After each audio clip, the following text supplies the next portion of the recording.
it's a rumor. I read it. He's making a giant rubber band ball. He lost it. He's going to drop it from a plane or something like that. That's the plan. He's already up to 8,000 pounds. Wow. Where's that guy going to get clearance to drop that fucking ball? Could you imagine? Yeah. Did you? I had no idea. I saw this on the news that there's some satellite that was sent up. Yeah, and it died and it's going to fall. And to make matters worse, it's full of fuel. It didn't use up all its fuel, so it'll be a fiery big explosion. Right. It's not like it burned out. It failed. And they don't know where it's going to land? Of course not. Yeah. Probably land on you. Probably land on my chair. Right there. And on Scott the engineer. Should we take a picture? All right, you want to hear some celebrity interviews with Gary Garver or not? Yes, I love that. Scott the engineer. Fuck everyone. He gets no respect. We have a parking garage downstairs. And fuck everyone. And if you park there, one of the rules is if you bring a different car, for some reason, they can charge you an extra $10. Right. And Gary, like everyone who parks down there says they never, ever make an issue of it if you bring a different car. Scott goes down there to park. He brings a different car. The other guy charges him $10. He goes in. Where's the manager? He goes in and he goes, and now the manager's let everyone around here slide. Fuck everyone. And he sees Scott, and whatever it is about Scott, I don't know if people just don't like him or don't respect him. Or is it the way he approaches it? I don't know, demeanor. But he really has a black cloud over his head. And the owner downstairs says, I can't do anything. I can't break the rule. That's the rule. So you got to pay. And I tipped the guy good for Christmas and everything. He was being an asshole. I pay enough a month that he doesn't have to charge me another $10. But he knows you. Because I bought a different car. Of course he knows. Gary says he's brought a different car all the time. They never charge him. Yeah, I'm like, he goes, I can't do anything about it. It comes from the office. I'm like, well, that's bullshit. I mean, you know. Yeah, well, meanwhile, you paid. Scott. Don't report that I bring a different car. You know, just take the car. I mean, it's me. It's got to be you. And Scott's all pissed off, too, because all the guys are going to Amsterdam for Jason's bachelor party. I didn't say I was pissed. Yeah, you were pissed you weren't invited. No. Everyone you knows weren't invited. What do people... Everyone's saying it.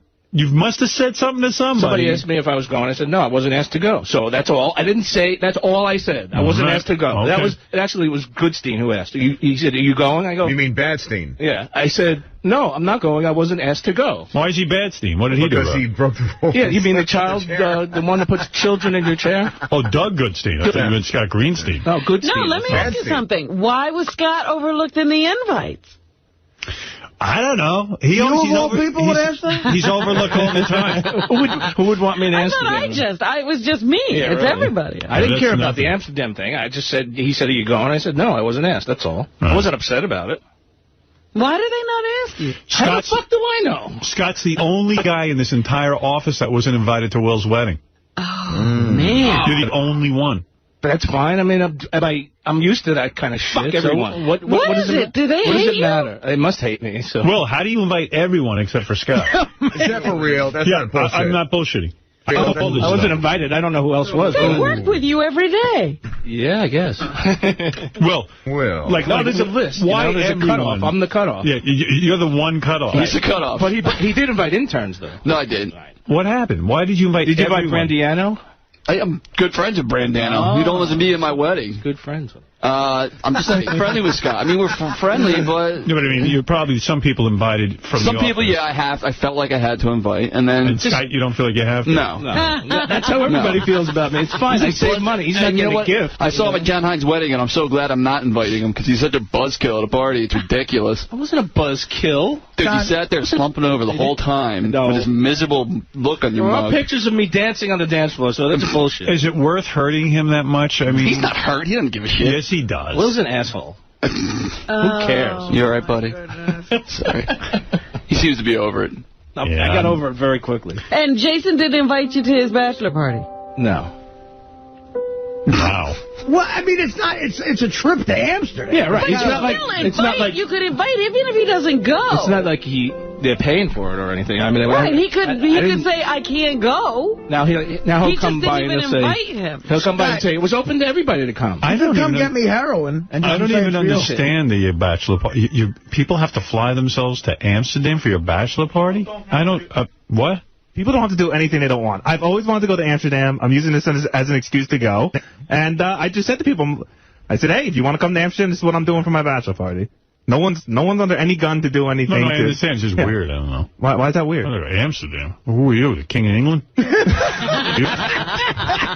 It's in the Netherlands, Howard. So why did you not say anything to Scott? Well, there were two reasons. First of all, I didn't originally ask any married guys to go because I figured there wouldn't be a lot. You know, Amsterdam's kind of a crazy town, so I didn't ask any married guys. And then honestly, I don't know. I didn't want Scott to go. You don't want Scott to go? No, I like Scott a lot, but he's a buzzkill, and like, you know, I don't know. I don't know. I felt he probably wouldn't go anyway. Sorry, Scott. You're a buzzkill. I'm a buzzkill. That's the new thing. Buzzkill Salem. That's me. This wedding stuff is, I'm going to do like a little wedding. Uh-huh. I wanted to do something really small. So Am I the cutoff there, too? Well, that's what I'm getting. That's what I'm getting to. There we go. You are a buzzkill. Yeah, I know. Now, I'm sitting there, and I really do want to get to Gary Garver's interviews, and we're going to blow it here again, but because Artie's girlfriends are coming in at 8:30. Yeah. Girlfriends. Yeah. Anyway. They shoot a good game of pool, these two broads. Anyway, like, the way we had it figured was, Beth came to me, and I'm going to do something private with my family, and then I'm going to do something with my friends, like have a little party. Uh-huh. With your family. So, I really want to keep it to 80 people. Because I don't want... Good luck, man. I mean, I don't want... Because I just don't, I don't want to be Fred on the one hand where you just get married on a beach somewhere and don't invite anyone. Look. But you want to know something? But that's fine. It was so much easier that way. I'll tell you what, you're right. I do not envy. You can live with the resentment of all your friends. That's okay. You want to know something? I can. He's doing just fine. I'm doing just fine. I get up every morning. I go to work, and I'm living a clean, healthy life. By the way, how dare you get upset that I had dinner with Howard? You didn't invite me to your wedding. All right. I knew that was going to come around. It was like there was an emergency search. For like, to get... Let me stay on topic. So I don't 80 want... 80 people. Yeah, I was thinking like 80 people. So dude, that's tough. Beth said, Beth's getting the feeling like I just don't want to get married because I'm not planning this wedding. And I said, you know what it is, though? I said, I think I would just rather be married and not have anything. It didn't require a ceremony. Because she sat down and wrote a whole list of people. And she got the list to, like I could go a couple of different ways. Like, I have, like, a bunch of people I know who are sort of famous even, like, who I like. Oh, yeah, you could do the whole celebrity wedding thing. And then I said, well, I don't want to invite famous people because famous people, when they're invited, are expecting to see a lot of other famous people. Right. And then they come, and then they're disappointed because they're sitting next to Scott the engineer. You know what I mean? And that's pressure for me. Hello, Mr. Kimmel. Yeah, right. Hello. When you think about it, though, it's like, fuck them. I mean, they gotta be with the fabulous set every 2 seconds. I don't watch your show, but I'm here. It's quite good. I've heard a lot of good things. By the way, my son's in a band. He'd like to be a guest on your show. He'll take third placement. Anyway, so I start to think, like, who would the 80 people be? So Beth wrote out this list. And there were, like, there's two... I said, the only problem when we get married is this fucking work here. Because it's the difference... It's the difference between 80 people or 130 people. So I tried to explain to Beth. I said, look, there's a group. If I invite that one group, as soon as I invite one person from the other group, it breaks all the seal. The other people on that level or that tier get invited. I can go with, I said, Robin, Artie, Fred, Gary. Now, even though Benji technically sits in the studio, I can't even put Benji in that group. He's in the second group. I'm sorry, Benji, you are, because everyone considers you in it. So, anyway. Were you planning to do it at one location or something like that? And Gary's in that first tier. I have a suggestion. You can use video screens, maybe in another room in another place. You mean like on pay-per-view? Just put Benji in a screening room? Yeah. Just, get a place in Manhattan or something like that, and just put everybody, the second tier in a screening room. Anyway, okay. All right, listen. That's going to happen. Sal calls the group the Fab Five. It's me, you, Fred, Artie, and Gary. Oh, is that the Fab Five? I didn't realize that. And it's good to be in the Fab Five. Absolutely. I feel good being in I've never been in the Fab anyway. Me either. If I go that route, everyone's fine. Yeah. But if I say I want, let's say, Jason and Will, and no one else, then I'm fucked. Because Benji would be... I will hate you forever. If I invite Jason and Will and I don't invite you, Benji, I mean, be serious. It would be kind of insulting, right? Yeah, I would feel kind of hurt, like, why not? Right, okay. All right. if you invite Will and Jason, Richard and Sal will feel hurt. Well, first of all, it's so funny because Sal, under any circumstances, is never going to be invited. Mm-hmm. And I said, because... No matter which way you go. No, this is what happened. I said, you know, and I'm discussing this wedding thing, and I go to Beth, I said, you know, she goes, you know, Sal will never be at my wedding. I'll never have him at my wedding. And I said, why is that? She goes, why is that? Because he's fucking calling me all kinds of names on the internet and all this. She fucking just can't stand She hasn't forgiven him. She doesn't hate. No way. She just. And you bring up Sal, and she shouldn't. She goes berserk. And she shouldn't. He was out of line. Yeah. Not for nothing. I think I indirectly paid for those fucking Hampton Billy Joel concerts and all that shit with my contributions that she was somewhat intertwined into. I'm sorry. What? Sal, what? You better go away. But I'm not, you're out of line. No, I'm not. No, I'm not. What did you say? I'm not sure what that means. Intertwined. Okay, what I'm trying to say is that, okay, I did a joke, and I'm sorry. And I'm sorry. I'm sincerely sorry to Beth. I've kept my mouth shut ever since. She's a sweet, wonderful person. But it lives on. It lives on. I know it lives on, but you know what? I'm past it. Hopefully she'll you're past it. Well, then hopefully you'll invite her, but you weren't the offended party. I'm glad you're past it. I wasn't the offended party, but you know what? Anyway, let me finish my story. Maybe all of Hitler's soldiers weren't guilty, but they had to throw those people into the ovens, dude. It's the same thing. I worked for you. What? Don't give me that what. Like, don't give me that, like, what are you talking about? I'm saying that I was born and bred and raised. Beth said I will not get married in front of Sal. All right. I see what he's about to do. He's about to blame you. No, I'm not. Blame me all you want. No, I'm not. Because weren't you born, bred and raised on the school of Howard Stern? And there you go. It's your fault. It's your fault. He doesn't know how to behave. All right. So fine. It's my fault. So anyway, so then I said, you know, what if I invite Richard? She goes, Richard's fine. Just no Sal. So Sal's like, that's fine. Beth, you know, in a way, what are you going to do? She goes, hey, the guy's called me every fucking piece of shit in the book. You're not thinking of this in the right context. It wasn't like she never had any relationship with Sal, and he wrote a joke about her. Sal had an email relationship with her. They were friendly. They were emotional friends. That's right. They were having this personal relationship, and then he gave her totally disrespected the relationship and gave her the ship. Yeah, no. She just says, look, I just don't feel comfortable in front of Sal. That's right, because she had let down a wall of vulnerability, and he just slayed her. So anyway, so then I said, okay, either I go with the Fab Five, or I open it up to some other people. And just leave out Sal. Well, Sal's out anyway. Whether we go with both groups. Thanks. He's out. I can't do anything about it. It's done. That's a harsh reality. Because I'm sure she's got nothing against the wife, but she does not want to see Sal. That would be great. You got to invite Christine. I would. I love Christine. With the emotional friend. I'll invite him. He can come. Beth wouldn't care. If Christine wants to come with the emotional friends, take her. That would be beautiful. Hopefully she'll find somebody, marry somebody else. Get the fuck out of my life. If I make any list, can I be sitting at that table with the emotional friends? Anyway, you know what? No, you were part of the discussion. I'm telling you the truth. All right, 20 years from now, when you want to strangle her, the way I want to strangle my wife, I'm like, you know what? I should have brought Sal to the wedding. At least it would have been worth it. It's got nothing to do with me. Sure. You know. Nothing to do. She won't get married in front of you. That's it. She don't want to be in a room with you. All right, and you know what? Because I respect Beth so much, if that's her wish, then I live with it. Good. Howard, this cocktail hour is great. Anyway, so now I got to figure out, like... Which way you're going? Yeah, and then there's, like, all kinds of people that I'm sure will be hurt. And I just don't want to... Because Beth's like, well, let's just make a list and do it. And I go... I don't want to... I mean, people get so offended when you're not... Like, I'm so fucking important. Well, of your so-called famous friends, are there tiers of that, too? Yeah. So, like, if you invited Kimmel without Stamos, would that be an issue?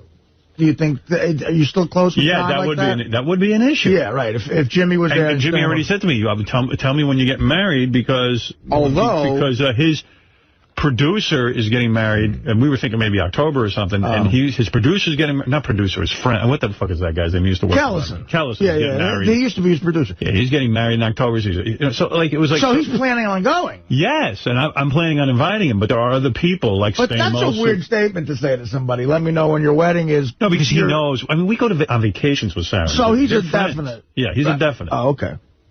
You know, we're friendly. So who of that group would you have to invite if you invite Jimmy? Stamos is one? Yeah, of course. David Spade? No. Spade's never around. Sam Simon? No. I don't know. Ralph might take him. Yeah. Beth wants Sam Simon there. I like Sam. They email each other. She likes Hey, not for nothing, dude, but it sounds like you already checked your balls in at the door. It's all Beth. Who Beth wants, who Beth doesn't want. What about the man? No, I have a but. What about you putting your foot down for Sal? Your man. No. Bros before hoes, man. He don't want you there. Want you there. No, he wants me. No, he doesn't. He's just tucked his balls up his ass. That's what he Hey, did. you know something? I can't. It is no big deal to him. Oh, it's a big deal. I'd lay down in front of railroad tracks for this man, and he knows it. You know what, though? I'm probably not even going to have the second tier. Don't even do it. Fuck them. If I can't go, don't let those guys go either. They don't want to go. You should hear the way they talk about you behind your back. Now he's throwing everybody under the bus. I hear you. Anyway, so I just wanted 80 people, and I can't be 80 people with everyone from work. And really, it's no big deal. I'm just going to stand there and say hello to everyone and leave. And everyone's going to take You're not going to party with us? No. We're going to be in a room without you. You'll have a party and I'll leave.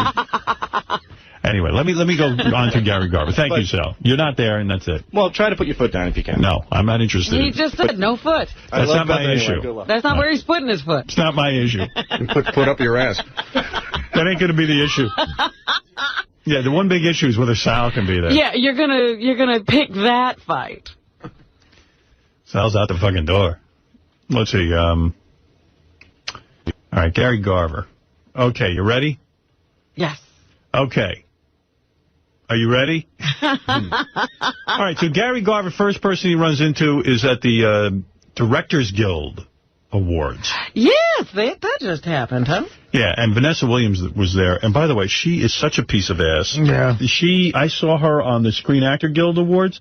Boy, she looks still good. What is she doing now that she's out of these awards shows? She's in that Ugly Betty. Right. She's got a hit TV show. Yeah, she actually got nominated. Ugly Betty, huh? Yeah. She was there. It turns out she's a huge fan of our show. Not only was she on the show, but I mean, she's a huge fan of the show. I didn't know that. Yeah, here's Vanessa Williams. She's got all the references and everything. She really does listen. How you doing? How's it going? Good. What do you like best about yourself? What do I like best about myself? That I tend to have a sense of humor with whatever is brought to me in life, which I think is key. Would you consider yourself a DC or D celebrity? A what? Would you consider DC or D celebrity? Oh, B, C, or D? I would say B.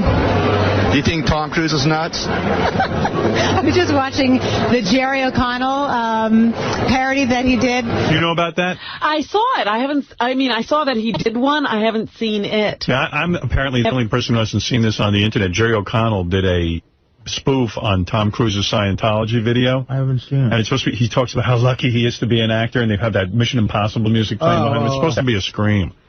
But I haven't seen it. That's what she's referring to. Which is pretty on spot. I mean, he definitely is passionate about something. Are you worried about Artie Lang's health?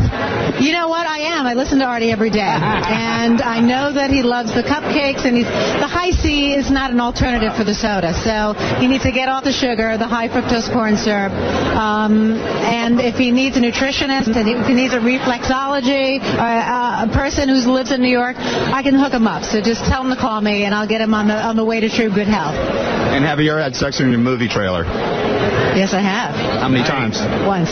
With who? I was single at the time, and I did a B movie, and it was the co-star of the movie. What's that? I don't even know whether he's working now, but I think... You're killing me.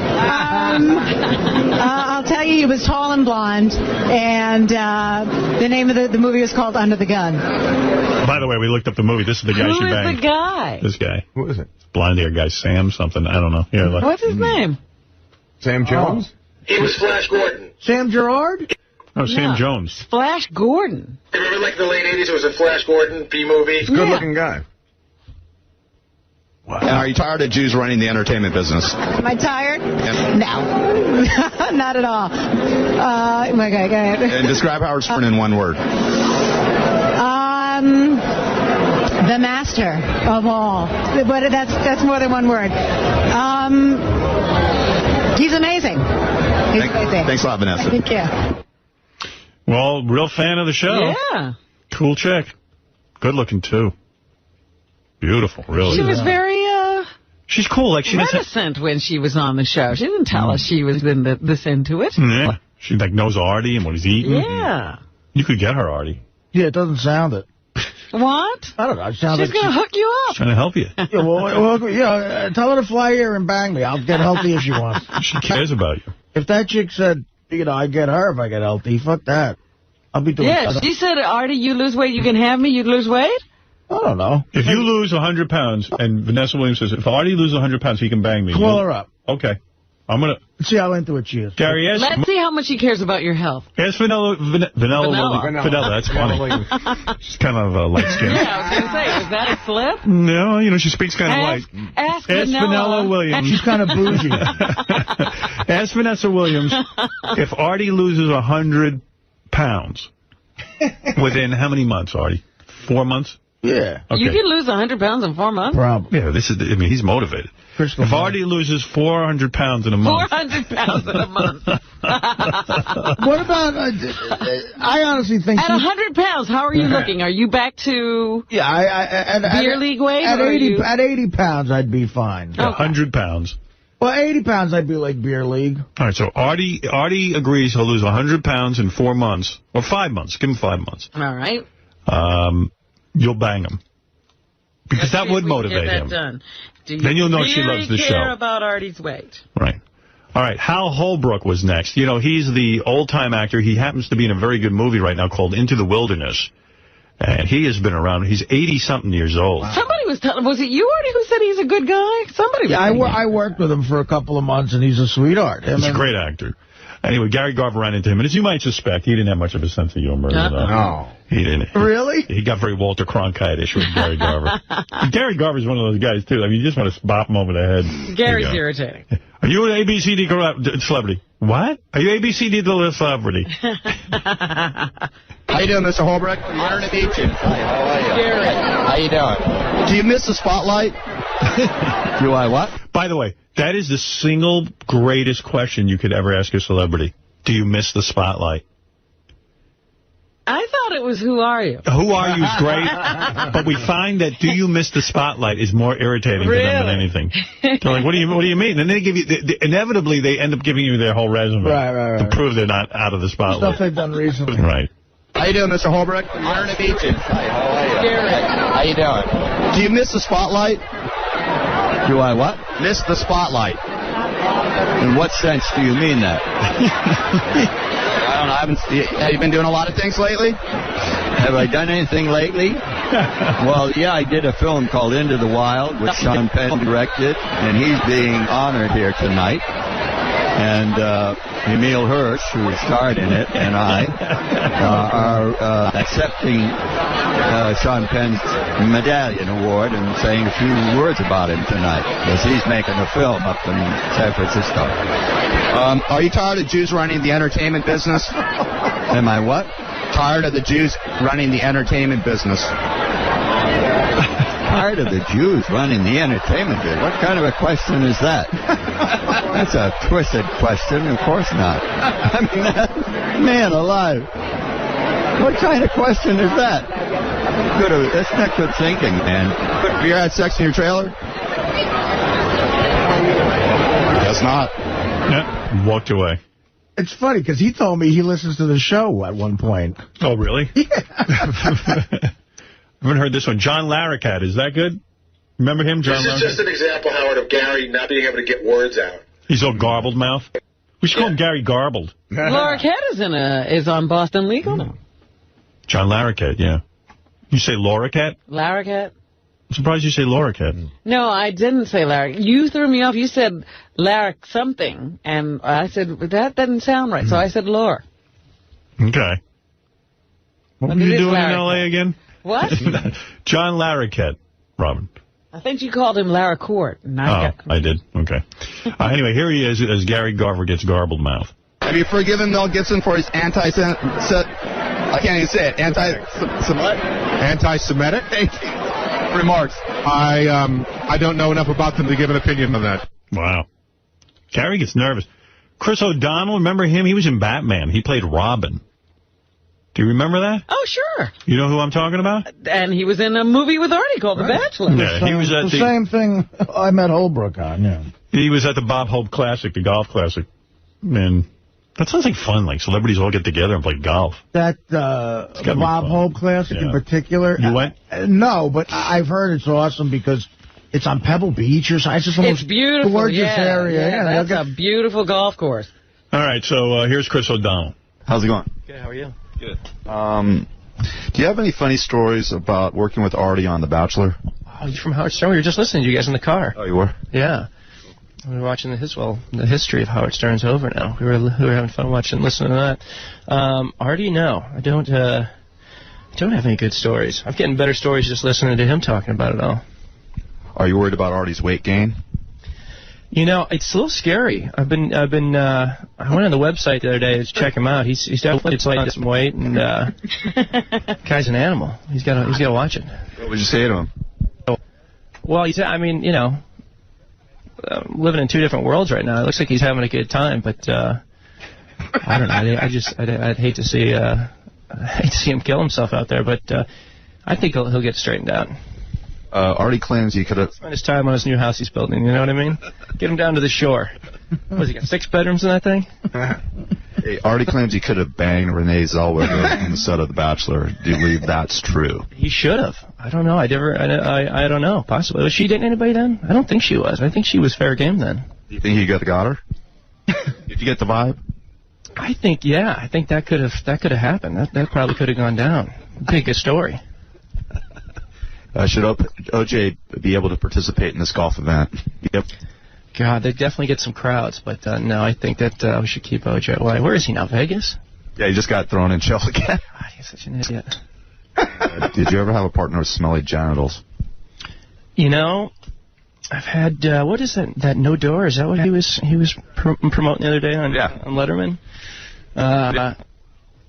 No, that the gaminess would just not work for me. You got to make sure that they're properly. So he knows how to handle this. Yeah, he just hangs in there. You got a good sense of humor. Properly cleaned up. And describe Howard in one word. He's the man. I love him. It's 3 words. Thanks a lot, Chris. Thank you. He is the. No, it's like 5 words. All right, let's see who else I got here. John Daly, the golfer. Oh, yeah, he's having some problems. Oh. What's his problem? Well, he had to drop out of a golf tournament. He had been running around. He was claiming he's cleaning up his ass. They saw him partying a lot, and then he didn't make the tournament. Wow. It's like Lindsay Lohan. Then they got reports of her drinking again.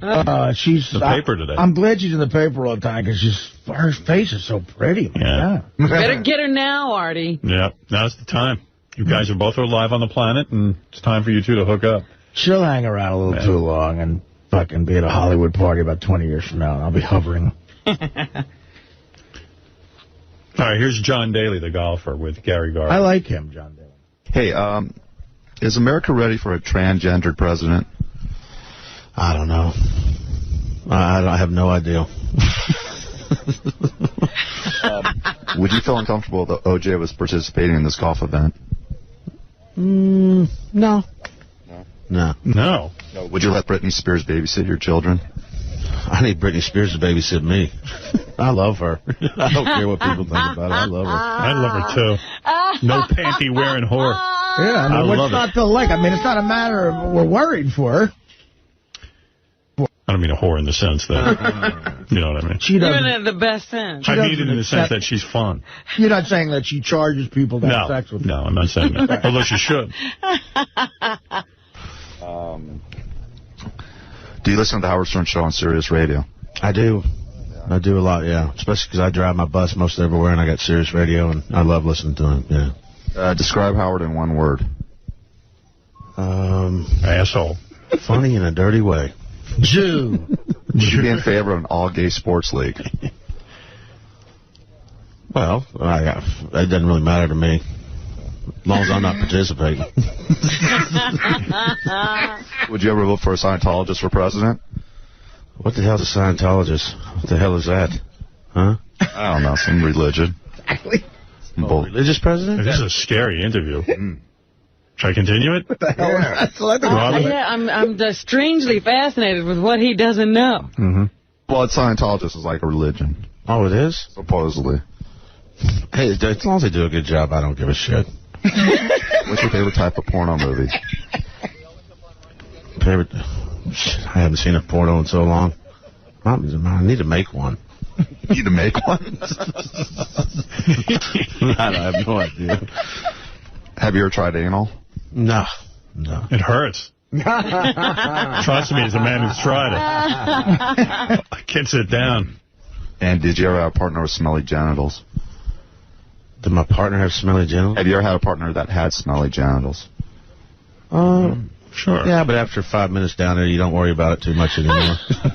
They saw John Cohen. He's the man. What a good dude. The problem is getting to that through that first 5 minutes. Right. He's only got 2 more here. He's got Taylor Hicks. That's the guy who was on American Idol. He won American Idol, Taylor Hicks. But, like, his record sold about 700,000 copies, but evidently they weren't satisfied with that. I'm trying to make a list in my head of people I care about more. And it's a big fucking list. Do you want to hear Taylor Hicks or not? All right. Sure. Does he have an attitude? You listen to Howard Stern on Sirius Radio. Yes, actually, I do. You do? What do you think of Howard? I like him. I mean, I've actually heard him crack on me a couple of times, which is kind of funny, you know. So, yeah, I listen. All right. He just went up 25 notches for that. Yeah? Yeah, I'm a listener. Maybe I'll come on one of these. Maybe I'll come on one of these nights. Will you? Yeah, I'd love to. I'd have him on. You don't care if he busts your balls? Nah. It's all in good fun. And describe Howard in one. He's the one that might have smelly genitals. Who, Howard? Yeah, maybe. I do.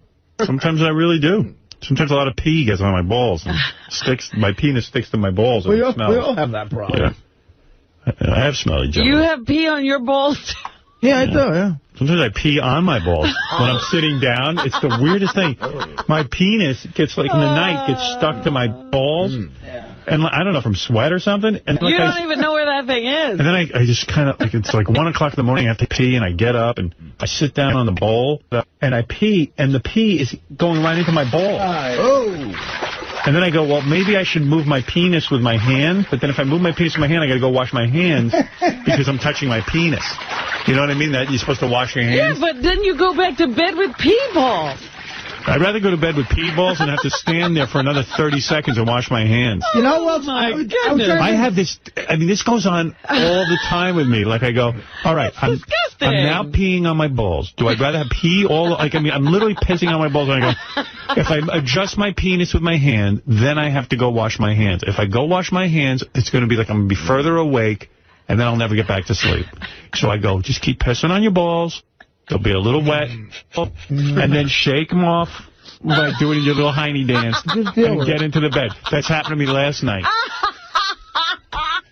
A pee on my balls. What a crazy night. And it's a neurotic discussion. Like, I can't touch my penis because I'll have to wash my hands. It's like, so what? Don't just don't even wash your hands. But no, I have to wash my hands because I'm nuts. So nobody could surprise you in the morning, could they? No, and everything's a discussion in my head. With your pee balls. I don't want to pee on my balls. It's a horrible feeling because I'm not talking about like a little pee getting on my balls. It's wet. It's like a shower. Yeah, it's a shower on my balls of pee. Well, you know who else has the same problem? Is Robin's boyfriend. I've had this discussion with him because his nuts are so big. Right.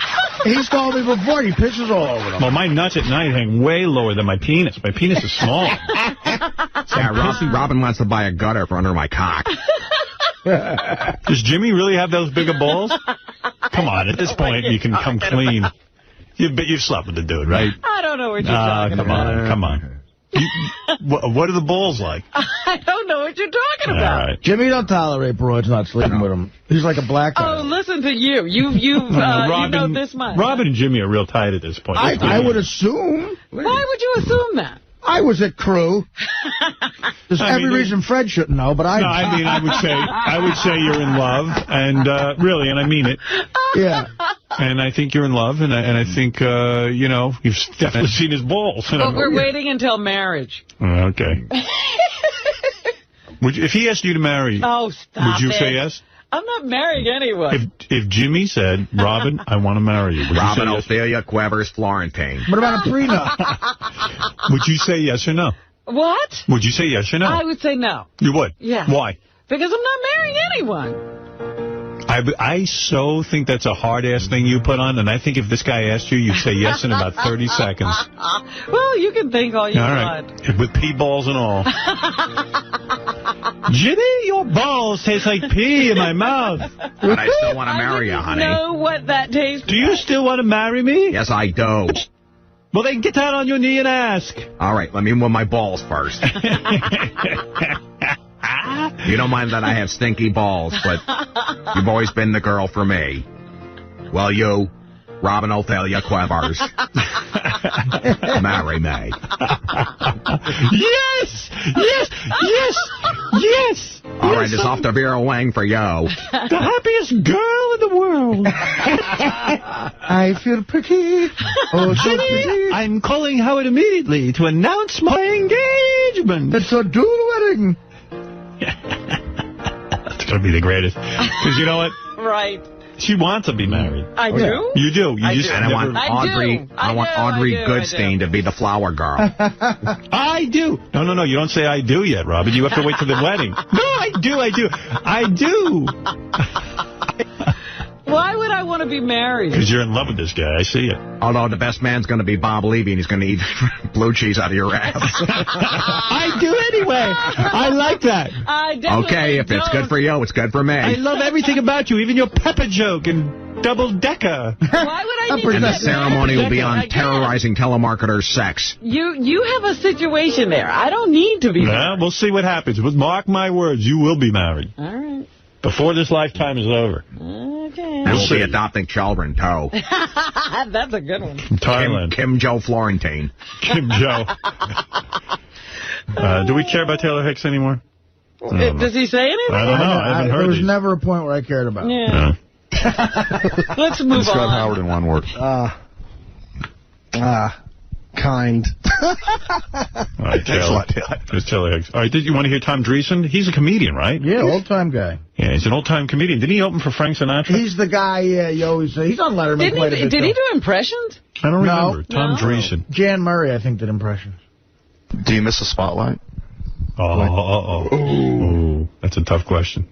Do you miss a spotlight? Do I miss what spotlight? I'm in the spotlight every day. Do I miss what spotlight? I do like 385 shows a year with spotlight. This is a good question. That was it. That's the whole interview. Interview over. You dumb shit. I got to hear that one again. That was good. I told you that's the best question. Oh, my Do goodness. you miss the spotlight? And then they go into the resume. Oh, they go crazy. Do you miss a spotlight? Do I miss what spotlight? I'm in the spotlight every day. Do I miss what spotlight? I do like 385 shows a year with spotlight. I'm going to strangle you. You're a dead man. Come here, you little fuck. Oh, your girlfriends are here, Artie. These two chicks, we invited them in. They're penthouse pets. Artie was hanging with them in Vegas. They were in his room, in his suite. Yeah, I never understood this. I've talked to Artie about this. He's in the room with these two chicks. Right. One of them leaves. One of them stays. No, they both left. They both left, but did they leave at the same time? How much of this story am I supposed to say on the air? I don't even remember. No, we took... Well, there's no story. There was no story. Nothing happened with either one of them. Right, I understand that. But the one who was there longer, you were thinking maybe I could get her. No, I know you really like the one from a foreign country. What country was it? Belize. Belize. That's Princess. But then you're... We said this on the air, right? Yeah, then you're... No. We didn't say that. We didn't say that part. Can we say that part? No, no. Never mind. It's such a good story. What is it's you know. Artie you has do this such to me all the fucking time. Oh, do I? Okay, then forget it. What? All right. I thought we had talked about it on the air. No, it wasn't on the air. No, we didn't. How come we didn't talk about that on the air? It's a long story. He wouldn't bring that up on the air. Oh, okay. All right, consider it. No, I really wasn't trying to. Clearly, anyone listening wouldn't get any of this. No. I'm trying to. No, they wouldn't know. I'm not trying to fuck you. I thought for some reason you had told more of the story on the air. I told the part involving these two. I told. Yeah. But the ending is the best part. That's what makes the story great. How come you don't tell that part of the story? I mean. I'll tell you. You tell me some other time? Yeah, maybe. All right. You know what? We played a song. Never mind. I can't even bring that up now. I don't know how you didn't bang these two chicks. They were hanging with... Did you... I did not... Without, like no. I'm saying I did not bang either one. Did you bang them and you protect them because they have boyfriends? No. Nothing happened with these two girls, without question. Okay. They were up in my room. We went to the awards together, and then they had a drink, and they left. They went back to the Penthouse Club. Were you depressed? No. I mean, did they get naked in your room at all? No, they were not naked in my room. Did they take off anything? Their shoes at one point. You didn't get your finger in there? No. Really? No, I swear to God. Really? Well, what kind of story is this? You're bringing it up. It ain't a story. You're the one who told it. Well, I said I went on a date with these two chicks because they wanted to get into the award show. So they used you? Yes. Right. That's fine. I mean, I'm used to that. And you were like, who cares? I'm hanging out with two good-looking chicks. What, did you figure they would get you somebody else because it looked like you're a player? Maybe that's what I thought. He's trying to be a big shot with the two broads. Right. I mean, look at me. I look like a big shot, don't I? In a picture. Wow. And you really shot pool with them? Is that a euphemism for something else? No. Teddy. Did you really shoot pool with them? We hit the ball around. Oh, okay. You didn't play a game? No, I had a pool table in my suite, and I said, I'm going to use it.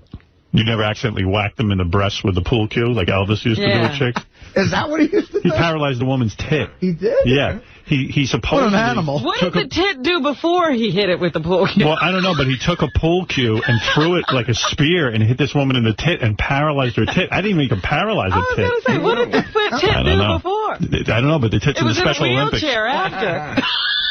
No, we didn't do that, but they made me some fried peanut butter sandwiches and bananas. You do any coke off their ass? No. Well, that's what you do. I mean, I wouldn't do coke. That's the move. Did you ever snort coke when you coked? Did you ever snort coke off a chick's ass? No. You know, I was reading that. Yes, as a matter of fact. Did you do that? Yeah. Did you ever actually get some duty in there? That happened once.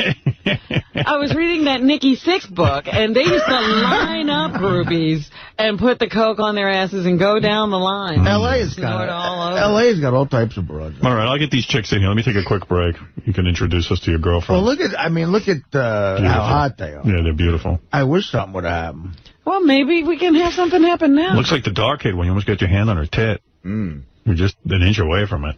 I look like Tony Soprano at the Bada Bing. You look like you snuck into the picture. I was the only way they could get into this award show, I guess. Right.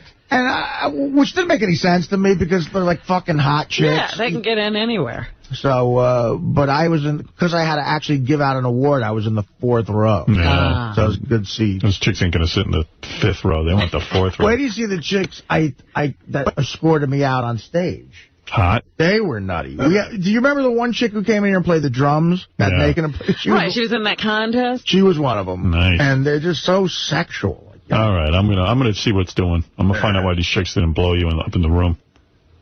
Well, that you should ask them. I will. I'd want to know that. I certainly will. You're a big star. There's no reason you shouldn't have been getting blown. This is bullshit. You put out, they should put out. Yeah, you came through. Yeah, right. I did everything I said I was going to do. No blowjob? In fairness to them, they didn't say they would do that, but... Hey, it's understood. There's an unwritten law. Yeah. I can't figure out which one I like better, the blonde or the brunette. They're both very cute, aren't they? I think if I had to choose one. If you had to choose one, Art, which one would you choose? If I had to choose one? Yeah. Wow.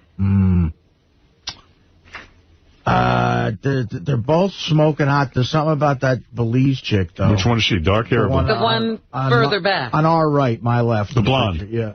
The blonde. Yeah, man, I get that. But the brunette looks like that 𝗦𝗵cie chick. Yeah, he loves Belushi. That was his favorite from Saturday Night Live. It's Monica and John Belushi. Yeah. Monica Bellucci. I don't know, something about the other one there. All right, let me take a break and we'll be back. There's going to be pictures on howardstern.com. You can see these chicks that we're talking about. Are you going to put that picture up there? Oh, we should. Right? Oh, unless you got a problem with it. No, that'd be great. That looks cool. That looks cool. All right, we'll be back right after this.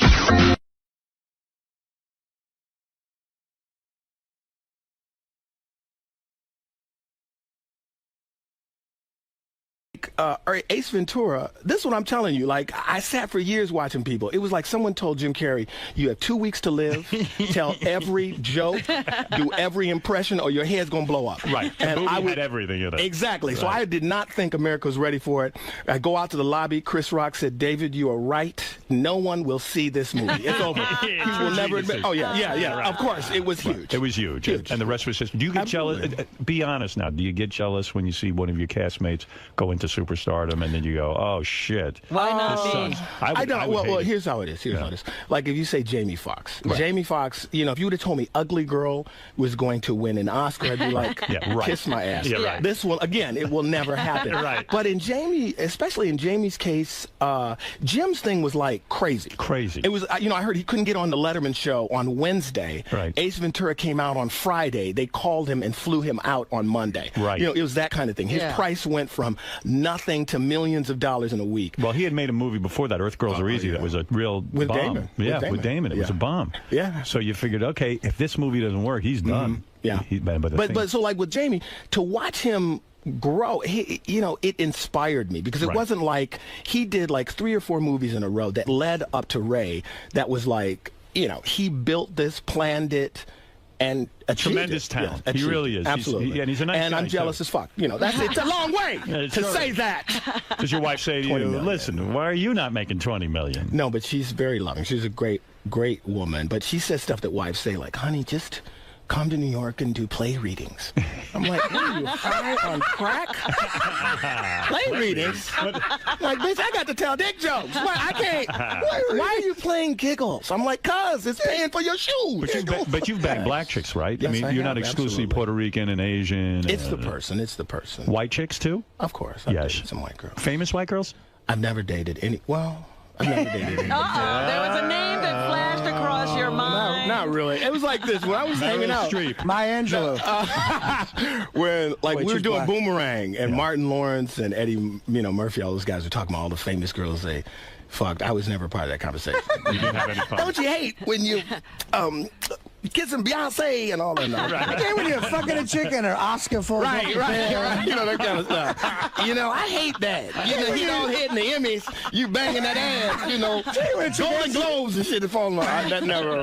David, you can ask you the stuff for Tony Award up her ass. You're odd man out between Eddie Murphy and I'm Martin always trying to, chicks looking at me like I could build their career. Well, you know what's interesting about David is he turned down a lot of. But he plays a nerd a lot. He's clearly not a nerdy guy. No, you're not. You're but it's for people because people go, oh, you went to Yale.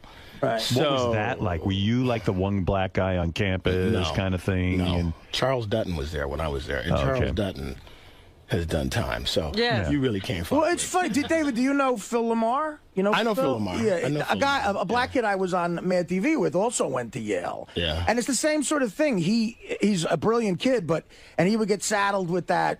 Like, it was so funny how Fox cast the show. It's like, this is the street black guy, this is the nerdy black guy. Wait, I heard a story about Phil Lamar. Like, he was like, we're like, guys, you know, I just want more lines. Okay? I think what you're giving me is wrong. And LL Cool J came on the set. They said, Phil Lamar was like, hey, what's up, baby? Yeah, no, you know what to do.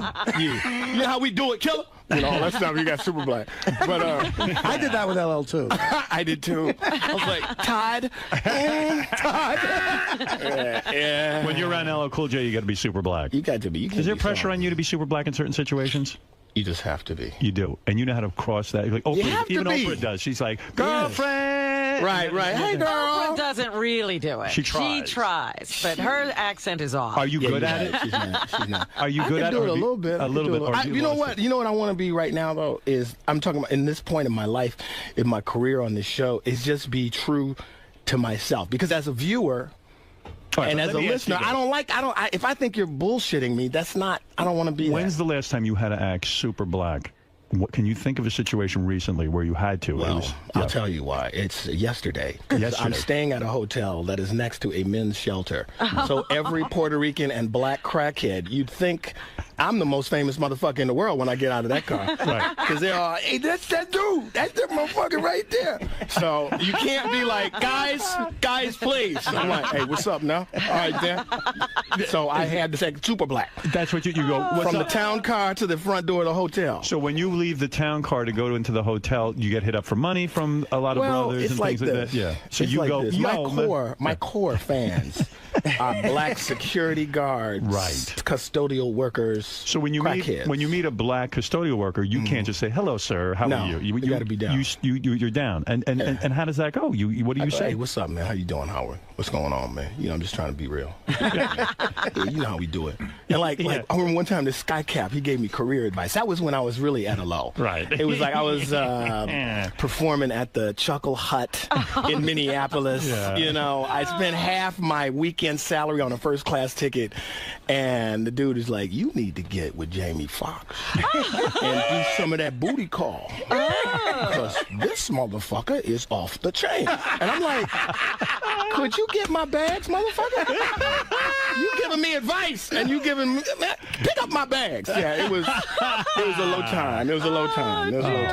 That's people do give you advice like that. Like people say, like, "Why don't you host a show?" Yeah, like, why don't you host the show? Yeah, why don't you hang with Jamie Foxx? Yeah. Why don't I have President Bush on the show? I don't know. He was a Sky Cap. I'm like, what have you done in your motherfucker? What do you do if you're in a situation where you're walking down the street with an executive, a white executive from Comedy Central, and then a custodian walks up to you who is a black man who speaks like the streets? You're caught in the middle of two worlds, right? I may bend it. So I'm not going to be all the way, hey, what's up now? I'll be like, hey, what's going on? How you doing, man? See what I'm saying? So I bent it a little bit. But Robin, don't you got to do it a little bit. You can't be, you're not all like, excuse me, sir. No, you never You've never seen me in any I've never these seen you have to be super black. I've never seen her interact with black people. When did you have to be? No, when I would walk down the street with Robin, every car parking attendant would hit on her ass and want to fuck her so bad. I felt like I was going to get beaten up just for hanging out with her, for hanging out with a fine black woman. And it would be like, yo, motherfucker, look at that ass. And I'll be like, shit. What's Robin going to say? She'd go, he wouldn't say a word. No, I would be really scared. And Robin would go, oh, stop it. You know, you didn't really change. She was scaring him off, though. She didn't want to encourage that behavior. But hold up. I remember. One time a guy said, I want to be your refrigerator. I had to laugh when he said that one. I was about to say one time. No, but I was in Miami Beach, and Bill Maher was there. You know, we'd all gone down for the Super Bowl. Right. And he had this black girlfriend. We all lost our rides to get back to the hotel. And I heard that was the walk, the Bataan Death March, because she was there. Every brother was harassing him all the way back. He almost didn't make it. I heard he almost got lynched on the street. How great would that be if that's how Bill Maher cars were stopping. You know, baby, what can I do to get up in them drawers? I mean, they were like, he was not the funny man. Thank you for hitting on my girlfriend. But you know when the white dude, he had his arm around her shoulder with his hand out front. He was like, guys. Yeah, it was. Stop, please. Yeah, it was like, not funny. Not funny. If Bill Maher died like that, that would be the greatest story. Got beaten up. I would love to read that story. I couldn't help him. That's how black I was acting. This is interesting about the career of David Alan Grier, the new host of Chocolate News, premiering tonight at 10:30 on Comedy Central. He auditioned for the role of George Costanza on Seinfeld. Did you know that? No. Yeah. It was one of the worst auditions I've ever done. They gave you a script. Did they give it to you ahead of time, like a night before or something? Yeah. And they say Seinfeld is thing. And you, again, just like with Jim Carrey's career, you again said, gee, Seinfeld, he's horrible. He can't act. This show's not going to work. Oh, right? Worse than that. Like, I knew Jerry. He was like, David, welcome. Would you read the script with me? I'm like, okay, all right. So I'm like, hey, George, what do we do today? I'm like, I don't know, Jerry. What we gonna do? Let's go get a sandwich. Okay, let's eat a sandwich. So it was stuff like that, and he was horrible. He was horrible, which made me horrible. And I said, this is some bullshit. This will never. I didn't even think about it. It will never be done. Boom. Oh, man. Boom. Oh, yeah. That first season of Seinfeld, he's so bad at acting, you could almost see him You could see him mouthing the words of the other actors, waiting for his line. That's the worst. What you've just described is the worst for any actor when the guy's looking at your mouth. They don't look at your eyes. They're like, that's brutal, man. And they just Howard, right. They're waiting. And they just know the word they're supposed to talk. They're waiting for that word. And in a sanitarium. What? So at Yale, did you study acting? I mean, were you? Yes, so you're a trained classical. I'll tell you who my teacher was. Yale Drama School is like it's a heavy deal. Yeah. I went to school with Kate Burton, Jane 𝗛𝗄𝗃, who is on Malcolm in the Middle. Yeah. She's doing a play with Kate Burton right now. John Turturro. Wow. A lot of. That's a good group. Oh, huh? Frances McDormand. Could you Frances McDormand? Could you tell those people were going to be good when you went to school with them? Well, Howard, judging from my other expertise and no. As a matter of fact, she can't act. Frances McDormand was really cool. She's really nice. Yes. She'll probably do some regional theater. On down the line. John Turturro. His nose is too big. No one sees him. It was constantly. And were you all intense actors? And I wasn't that. I mean, we were trying to do our thing, but I could see Turturro being real annoying in acting school, like just all full of himself. Not full. He was a really cool guy. He was a really cool guy, but very intense. What percentage of your acting class ended up with a career? Probably a high percentage. What you say? Yes, enough that we're still talking about people that went in that 3 years. Usually it's like 1 or 2 people. Right. It was never like there was a guy in my class who we used to call him class president because he got the lead in every play, every production. I have never heard from him again. Did your family give you a lot of pressure not to be? They were like, you got into Yale, you shithead. What are you doing? In acting Be a doctor or something. My mom. I remember when I told my mom I got into Yale, and she was at her bridge club meeting, and all the other black ladies were like, Oh, David's going to Yale. What's he studying? And she said acting, and she described how embarrassed she was.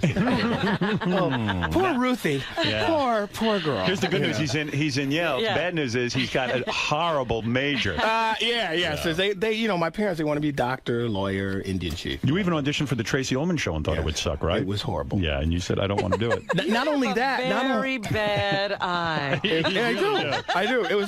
That's why when I got on Living Color, it instilled that show. I remember I moved Such a back. great show. Yeah, but I moved back to New York with my wife, back in the same funky apartment. And I said, now I can go back to theater. And Kim Wayans called me, and she talked me down like a crackhead. She said, look, this show's going to be great for you. I turned it down 2 or 3 times, and she's like, please, you've got to do this show. Right. And I was smart enough to listen, and that changed everything. You auditioned for Cheers, right? Yeah. Well, at that time, they were every 6 months or so, they'd say, look, they're looking for a black bartender, David. Now, I want you to go meet the producer. Right. It's not a reading. Just be yourself. Be this person that I'm laughing now. Right. Please, nothing. Right. It's not a reading. Nothing. Oh, man. I wanted to be like a doctor. On a doctor show. That's really that would have been nice. Yeah. You used to hang out with the legendary Sam Kinison. He was a regular guest on this show. He was great. He was brilliant, wasn't he? He's a voice that I miss. He came on in Living Color, right? And he did quite a bit with us, and he was one of the funniest people. He was. And smartest stand-ups I've ever seen.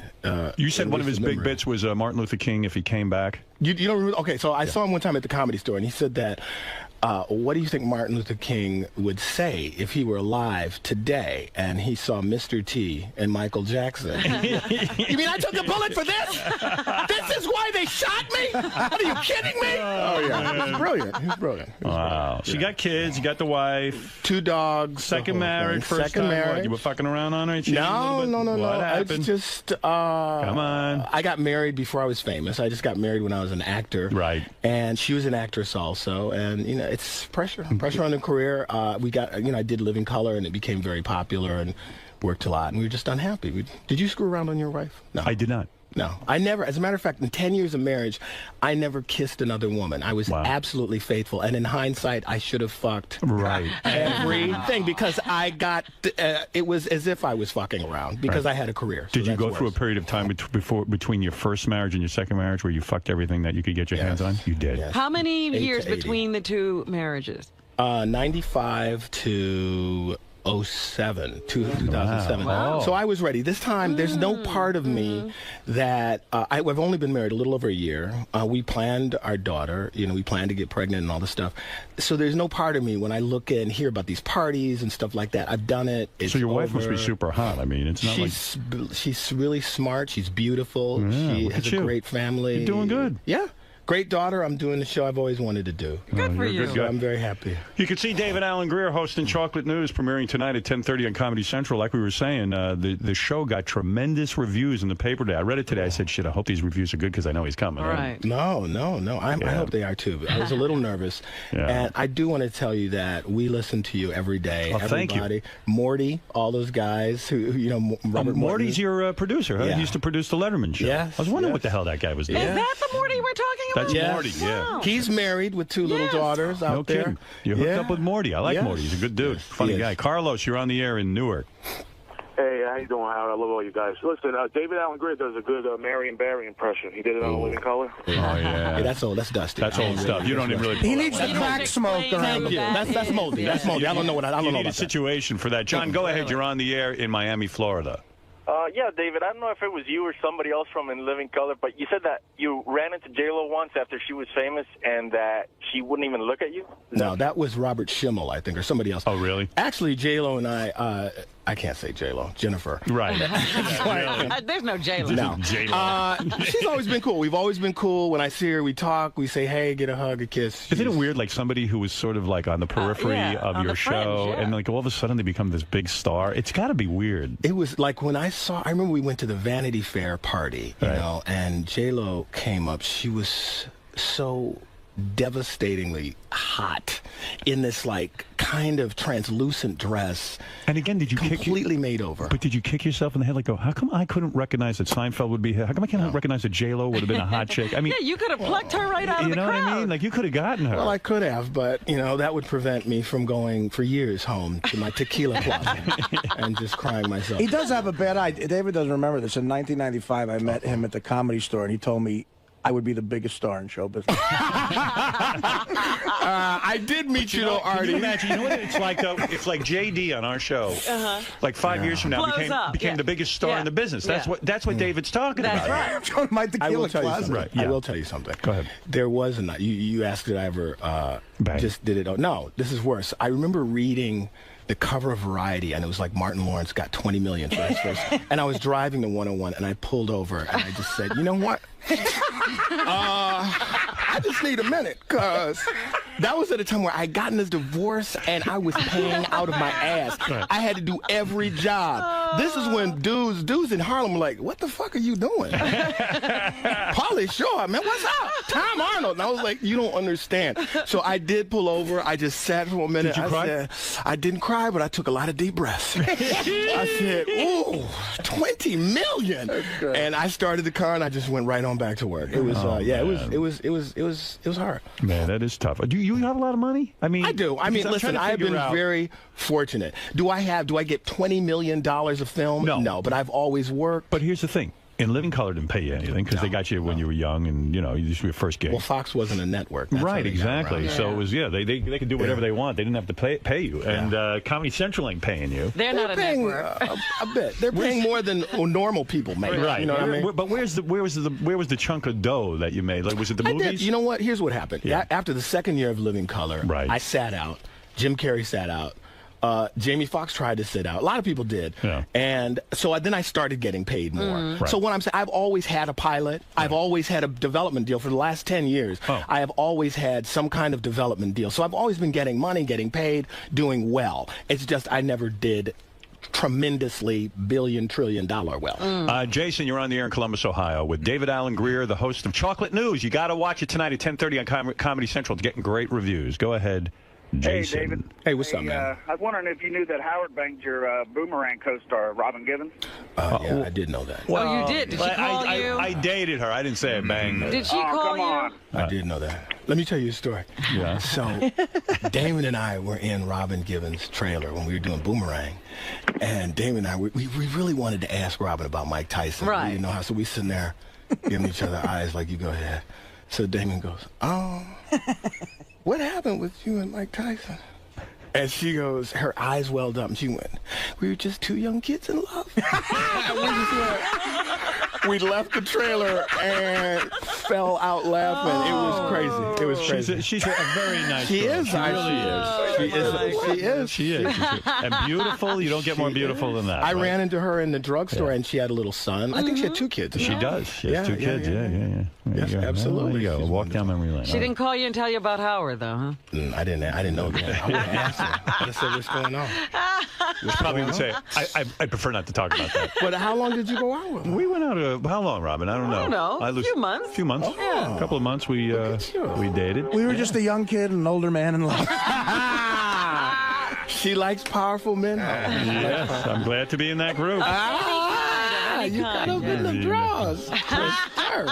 Now, is that the only black woman or what? That's the only black woman I dated. In Roosevelt, I tried to date a lot of black women, but you got to understand, I'm older than you. Yeah. When I was growing up. What is that noise? Chris, are you there? Yeah. Could you stop the noise? Oh, I thought that was a sound hold on effect. just a second. What are you, in guitar lessons? Yeah, Dude, I thought that was like they were playing music. Yeah, who are you, Crosby, Stills, and Nash? No, but you got to understand one thing. When I had major crushes on a lot of black women when I was growing up, and I would try to date them, and the girls would say, "You crazy? We're gonna." Yeah. It's not in this community. It's just never going to be. Which, I mean, first of all, I'm not the most delightful guy to go out with, but maybe they were using that as an excuse. Yeah, but maybe they would have bent the rules. There's no in other chance. cases. Yeah, there was no chance. I was in love with this girl, Judy. She had the most beautiful afro. She was tall, thin. I mean, I would have given my left nut to go out with her, but she looked at me like, "What the fuck, are you crazy? I'm not going to ruin my reputation going out with an asshole like you." I had a black chick crush in high school, man. This chick, Toy Green. Now, that's a black girl name. Toy Green. Toy Green. Smoking hot. That's a stripper name.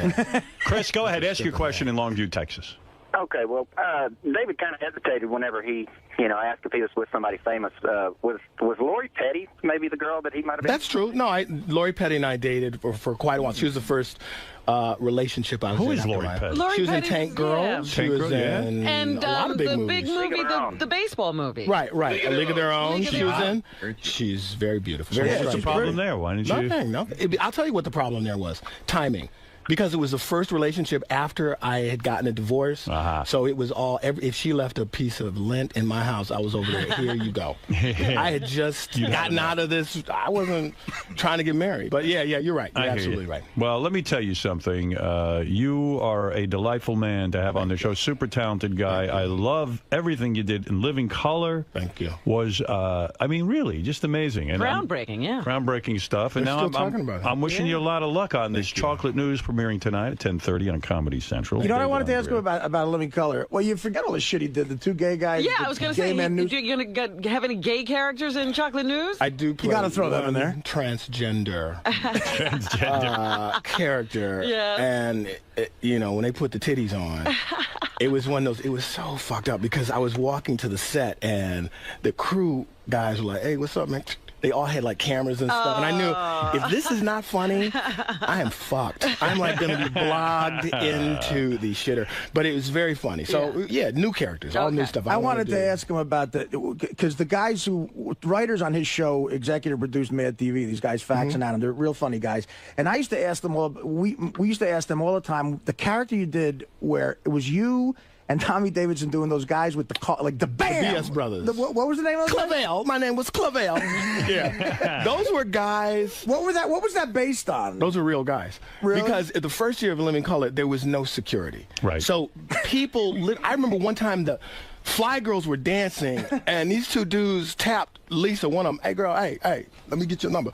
That kind of stuff. Guys would come down into makeup, and dudes would be up there, and those were those guys who would hit on Keenan like, "Hey, look here, brother, I'm trying to get a script to Spike Lee. Now, what can I do to help you help me?" And we started doing those guys for him, and all that stuff, and so that's where they came out. They were real dudes. These characters always have their card, like there's a hot chick like in a tub, he's like, BAM! And it's black people. Everywhere I go, I meet people. I met this dude in the Burger King line at the airport. He's like, "Hey, man, what's up now? Do a little barbershop thing. What can I do to produce one of your shows?" I'm like, "Motherfucker, talking about? Didn't you just tell me you cut hair? Yeah, only black people will do that shit. Havret, what can I do to get a production with you? Clayville. But it's so true because I guess every black guy says, hey, why are you not helping me? I'm a black guy too, and you have to step up to the plate. Well, last night we were coming out. Friend of mine, Drew Frazier, black dude, comic, you know, and this other dude comes up. He says, hey, man, big fan. Just want to give you my card. I'm a young brother, just got in town, trying to make some moves. So I took it, and I started walking away. Drew was like, well, what the fuck do you do? And the guy stopped. He's like, I'm marketing, organizational planning. We're like, what? I thought he was a comic. I'm like, what? You ain't even. How are you going to help him? You're not even in the same business. No, I can't help you. I can't help you. Maybe even let you go to the market for you. Exactly. I can't help you. The great David Allen Greer. David. Well, it's over. It was great. It was great. I've been a fan of Howard's for like years. I've wanted to do this show. It was just a wonderful experience, man. You guys seem like you're really hitting it off in there. It was very comfortable, and you're just telling stories. And Yeah. I mean, like I said, Morty and I, Pete Aronson, all of the producers on Howard Stern, the first thing we talk about in the morning is, did you listen to Howard? Unfortunately, the Sirius radio is in my wife's car, so I only listen to it when I'm in her car. Or I do listen to it late at night. On the replay? Yeah. What is it about Howard Show that makes you feel comfortable and really, why is it so funny and so real? Listen, there are two people where I felt that comfortable, David Letterman and Howard Stern, maybe Adam Carolla is another one. It's their talent as interviewers, really, that, because we never met. I never met Howard, and it's his ability to put you at ease, to be honest for a minute, and so that's why I think he's so good. Also, he asks those questions that we all want the people to ask, and they never do. Right. You know, it's got to be a lot different from all the other press you've been doing for Chocolate News. Exactly. All the other press was like, it's corny. Scripted questions. Yes, and all that crap. And they tell you, I'm going to ask you about your toes. Is that cool? And you're like, yeah. I'm easy though. I'm easy. I don't really need to any prep. Let's just do it. Cool. And you also got to reconcile with Robin a little bit. I was just giving her a hard time. I was a little nervous when I went in there at first, but it's true. It was true. It was all true. It's all true. Well, thanks for stopping by, man. Good luck with Chocolate.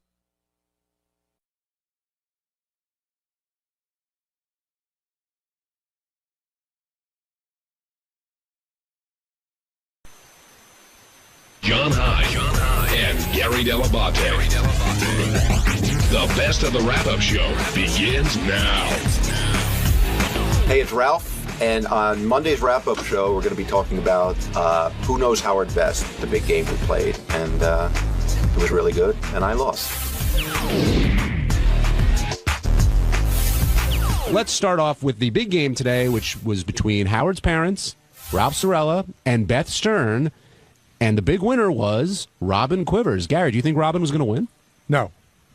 I did think Robin was going to win. I got to think about that again. I thought Howard's parents know a lot about the camp stuff, but there's a lot of his life that they don't know after he was 21. And the funny thing is that there's things that they got wrong that Robin got correct that you could have gotten from listening to the radio show. Like the first girl Howard ever slept with, he's told that story a gazillion times. See, I didn't remember that. Yeah, no, he's talked about it a lot. No, you're right. In fact, he even he jokes around. He invites her to movie screenings because he's still always out to impress her. So, like, if you listen to the show, you could have gotten that one. You see, Ralph came in. He had notes. He prepared, talking a big game, and came up short when it counted. Well, that's the story of my life. But the thing I think is funny is that the person that least wanted to win, or at least needed to win, won. In other words, Howard's parents want to win because of Howard's parents. Beth wants to win because she's his wife. Ralph wants to win because he needs the money, and he's Howard's best friend. Robin didn't really give a shit, and she won. Yeah, I wake up this morning, and Robin goes, when you said there was $5,000, she goes, oh, I don't need that. I was like, oh, you make me sick, and she won. Oh, couldn't be worse. That couldn't have gone worse. Do you think Robin is a gracious winner? Sure, why not? I mean... You were sort of a sore loser. You admit that, right? Oh, absolutely. I had that money spent. I'm telling you. Teddy, did you really? Did you really? Yes, think I had a buy order in for another $5,000 worth of apples. But did you really think that were you pretty solidly sure you were going to win? I thought I would. I thought Howard's parents would come in dead last, which they did, and I thought it would be a tie between me and Beth. I forgot Robin was playing. Honestly, I realized that yesterday when somebody told me, but. Listen, she spends 5 hours a day with him. So if you ask her who's his first girlfriend, she's going to know that. You know what I mean? But you spend a lot of time listening to the show, and again, the answer was there to have. That particular one was there But to she have. should, Robin should really. What did you get wrong? What did you personally get wrong? I didn't know the Robin one. Right. And the water. I mean, I know that he drinks seltzer and cranberry, but that's not his favorite. He always drinks water. But you know what they meant by a drink. Yeah. What's his favorite drink? Yeah, you know what but that could be alcohol, too. That could be vodka with a what was the splash. answer? What was the seltzer and cranberry? I've seen him drink that, but, if it's his favorite drink, how come he doesn't drink it here? Wouldn't you drink that here if it was your favorite drink? It's not his favorite drink. Maybe that's not his favorite morning drink, but it's favorite rest of the day drink, which you spent time with him as well. Ralph was a bit of a sore loser. Hit number 1, Teddy. Here's Robin winning and Ralph complaining. What is the name of the African-American Howard once dated?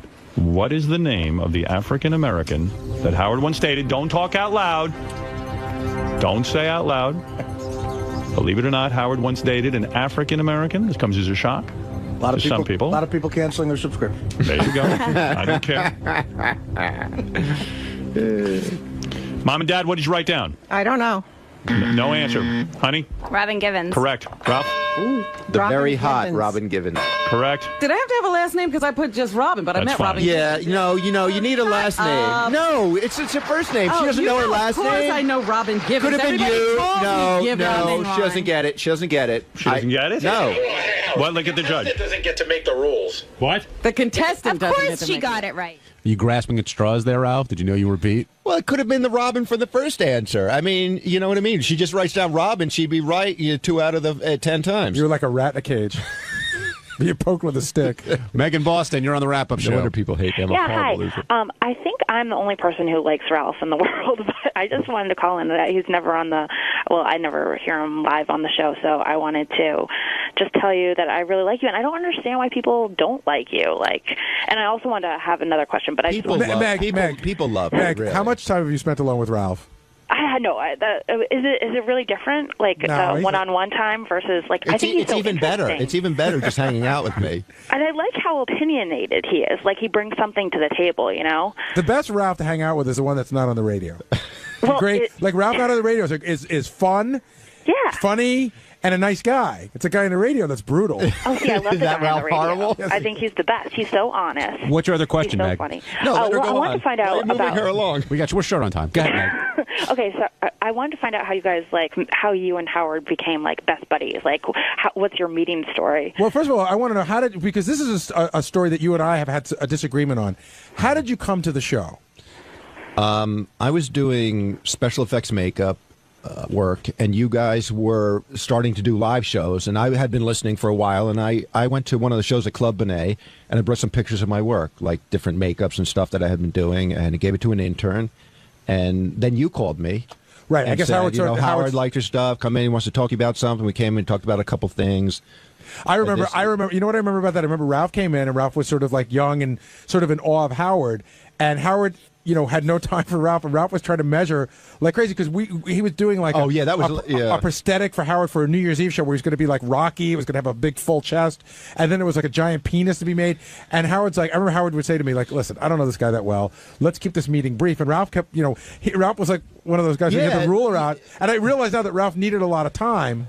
But what were you doing for a living at the time? I was working on movies, and I was working for my friend's parents at an automotive place and at the parking lot too. Right. You actually called me at the parking lot. I told that you story. called me at Epstein's. I was working at Epstein's in Morristown. So you got so mad at me because I told that story in the air once, and you go, "That's not what I was doing." Ralph had once told me I had 3 jobs. I'm a very hard worker, but it was funny because right away you were confrontational with me. You go, Howard gets a lot of stuff, and you're very lucky that he's calling you. You right away you were mad at me. See, it's really funny. I don't remember saying that, but I know you see it as confrontational. Of course, I didn't know you. Yeah. So, and I'm not generally confrontational. No, I might have said, this is really a good thing. Yeah. Because Howard gets a lot of stuff and he doesn't answer. But so you were you don't know how lucky you are. But I think that's how you heard it. Yeah. Now, Ralph, so you worked with Howard in the beginning. When did your friendship change? You know what I mean? A lot of us work with him, but you've clearly become very close with him. You did all that time with us on the Channel 9 show, and you guys were just worked with us, but you weren't friends then, yeah, right? and I guess it was just because I started doing wardrobe with him, and I would go to his house. And so when did that start? What year? It started around Channel 9 sometime. Right. So you guys I started shopping for him a little bit, then going through his closet and seeing what looked good, that kind of thing. But when did you guys realize? When did you realize that that you guys had more in common than just you showing up for an hour a day? Right away. Right away, I thought we were friends. You know what I mean? In my, you know what I mean? He's somebody I could relate to. I sound stalkerish, but I listened to him on the radio. I thought he was funny, and But do you realize how many guys think they're you, and they're not? Yeah, they're not. No, see, that's why I'm smart. But it is funny because they did hit it off right away. Like right off the bat, Howard liked him, talking about stuff. And when I introduced Ralph to speak at the wedding, and I said, Ralph's been telling everybody for years that he's Howard's best friend. Much to his chagrin, it's true. Here's Ralph to give a speech. I was nervous about how Gary gives me the worst intro ever. I'm like, I was thinking about that over the weekend. I actually thought, F you, Gary. I actually thought it was the opposite. I thought it was validation. I thought it was validation that you are in fact his best friend.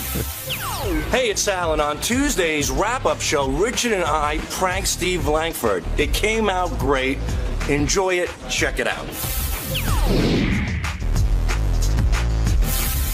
Sal and Richard now joining us here on the wrap-up show. Got a lot of props today, boys. Congratulations. Yeah, we got to thank the news team who tipped us off. That's how it all started. From High Pitch Mike? Well, we don't want to say specifically, but there were a lot of guys who want to remain on. There's 4 people back there. It definitely wasn't Lisa G. And one of them's Langford. So it's 𝗛cie or Mike. Or both. And everybody, Tim Sabian was involved to a certain degree.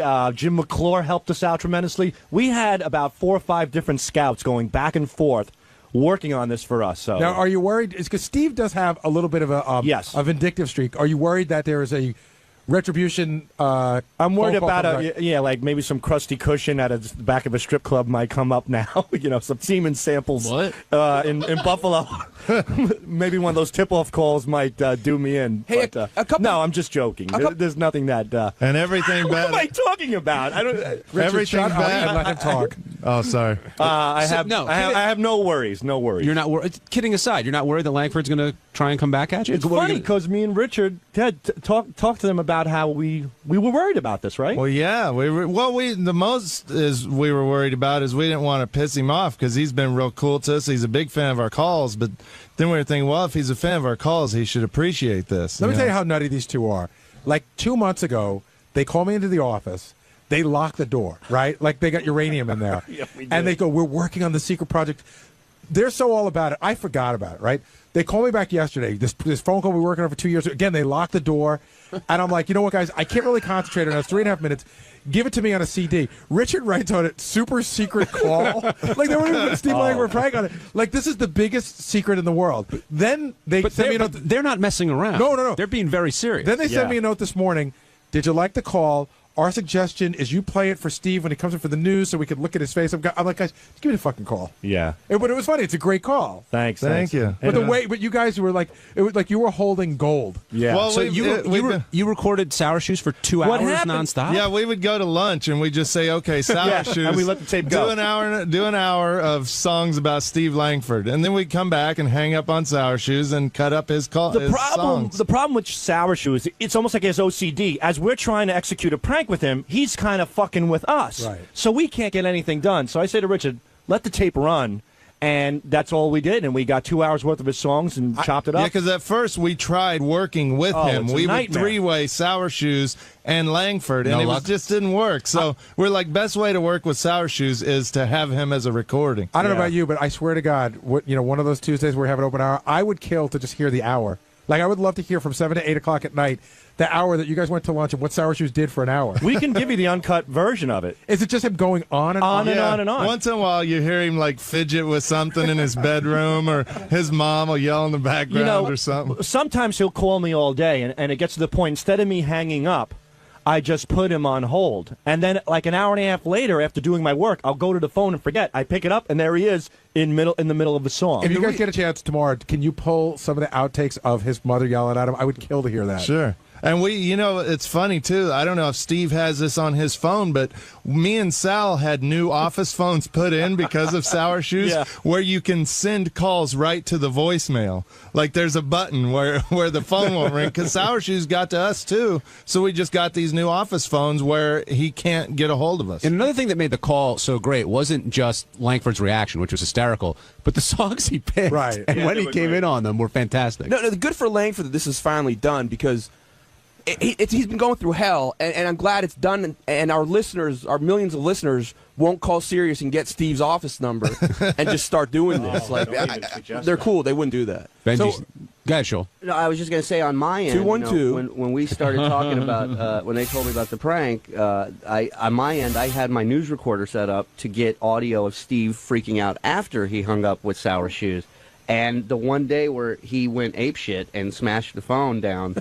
I stopped recording Steve. I was like, he may throw that shit at my head. Like, I don't know. He's so passionate about his job, and the fact that Sour Shoes was stopping him from doing his work, it was killing him. He would walk to Brad's office, our news director, once, twice a day to go complain about Sour Shoes. You know, I have the audio of him throwing his phone. It sounds kind of funny. I didn't put it in the call because you can't really tell what it is unless you set it up saying, this is when Steve throws his phone, but it sounds pretty funny. There was a point where Steve Langford came into our studio, and me and Richard, we'd have everything set up where I'd have a sound bite up of a prank call in the works, Richard would have a song up, and when Steve walked in, we would hit that and put on our headphones and pretend we were working. That's how paranoid we were about and it. he got a little suspicious one time and came in like a month or two ago, and we, just played it off. I pretended I was in the middle of recording a Robin song and stuff. But I just said that. Yeah, well, no, but he went to Brad and said that he checked on us and it wasn't us. So Steve, thought that he had investigated us and proved that it wasn't us. I would love to know what the investigation was that cleared you.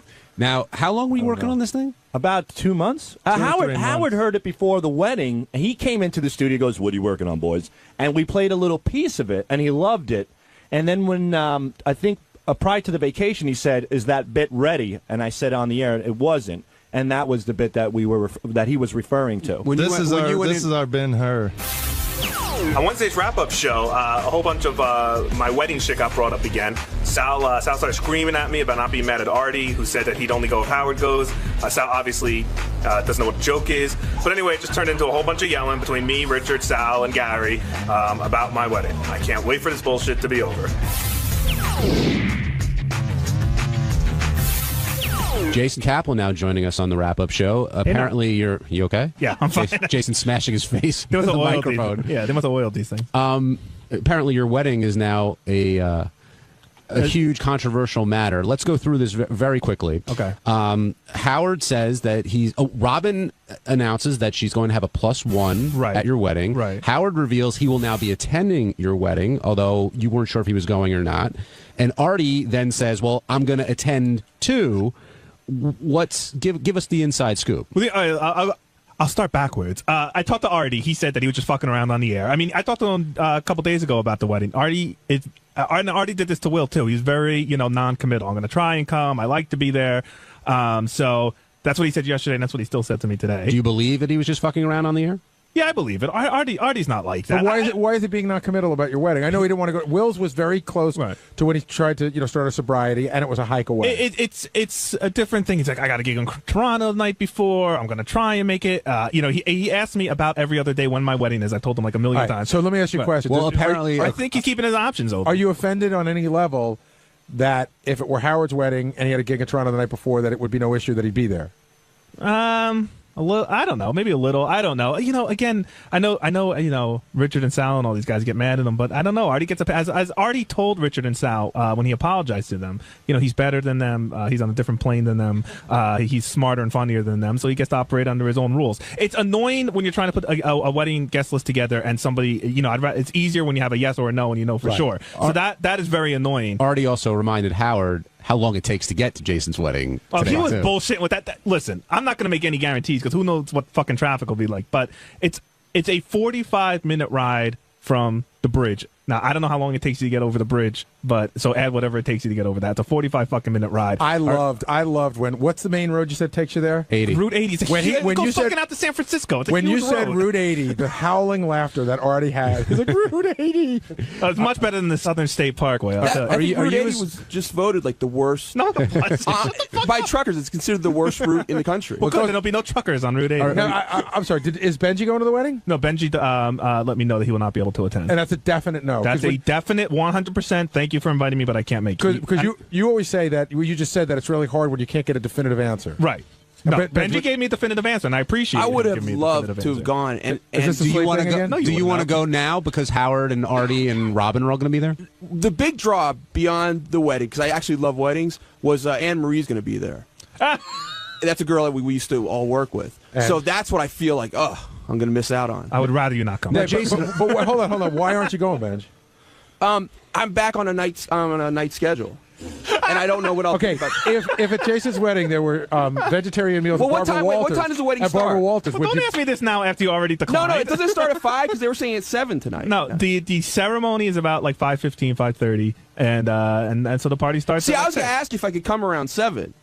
But I was like, I don't want to give him. You could have. I would have said yes. But since you already said no, I'm going to hold you to it. And honestly, just because I don't know, I already counted you out. I need that seat. All right. And why aren't you crying over Benji not coming?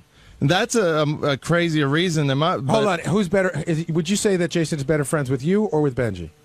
You talk to Benji a lot more. You've known Benji longer. Okay, Richard. Here's the deal. I'm not going through all this stuff. Well, again. I know, and I don't want to either. But I'm it's over it. I'm over you not coming. It's totally fine. Whatever. We're still friends. At least on my end we are. I don't know if you still harbor resentment towards me.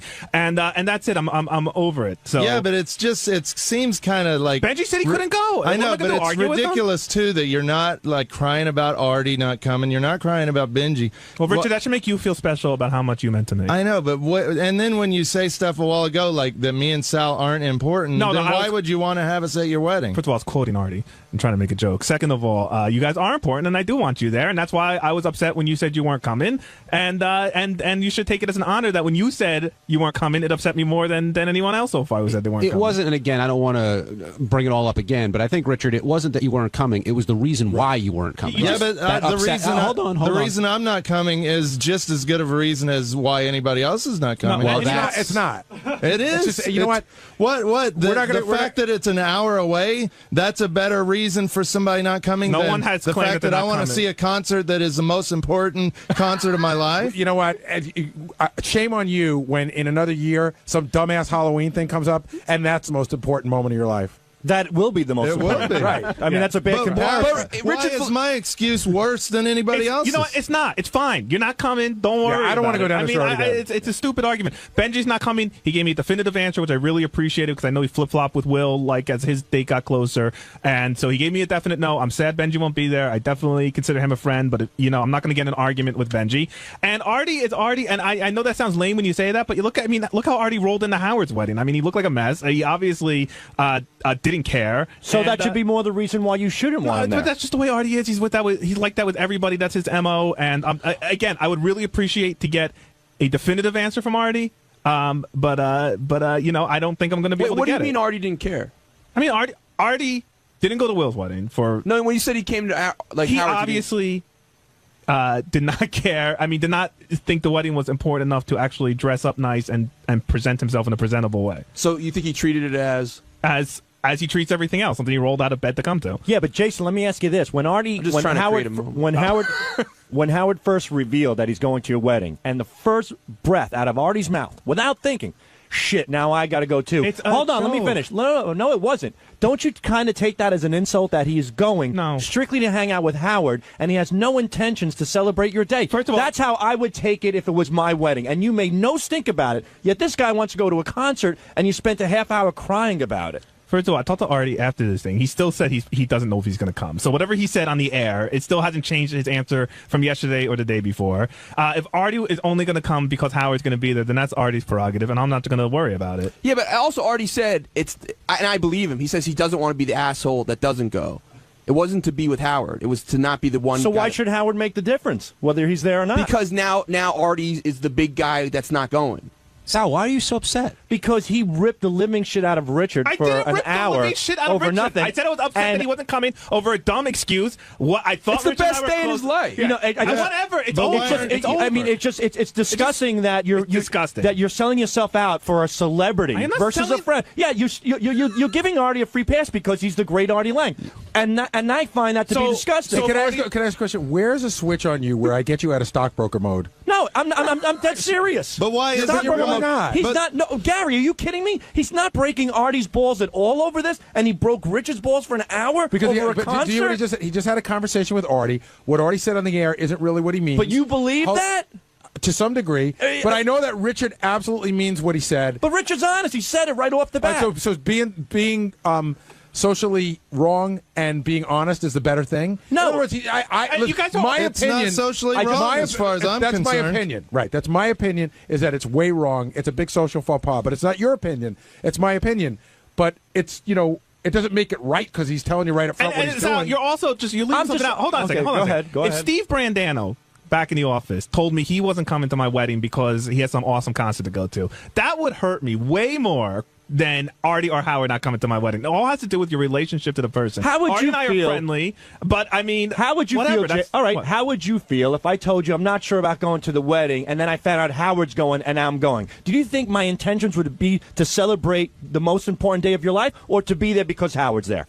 No, how would you take I wouldn't trust. But I'm not the one who immediately muttered out of my mouth, "Shit, now I gotta go." He's on the fucking air. He's making a joke. Jesus, get the All fuck right. over. Wait, Howard's definitely going. Yeah, don't you know anything about comedy? Can I get apparently info? you're your coach.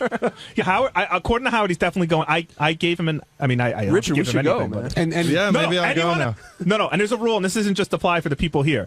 Anybody who RSVP no to my wedding cannot now change it because Howard's going. What if Howard drops out and the last minute I want to go?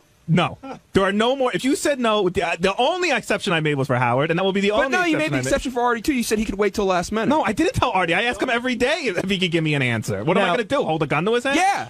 Well, no. If Brandano says to you, I don't have an answer yet, are you let him wait till the last minute? I would ask him every day, "What's your deal? I need to know," which is what I tell Artie. But whatever.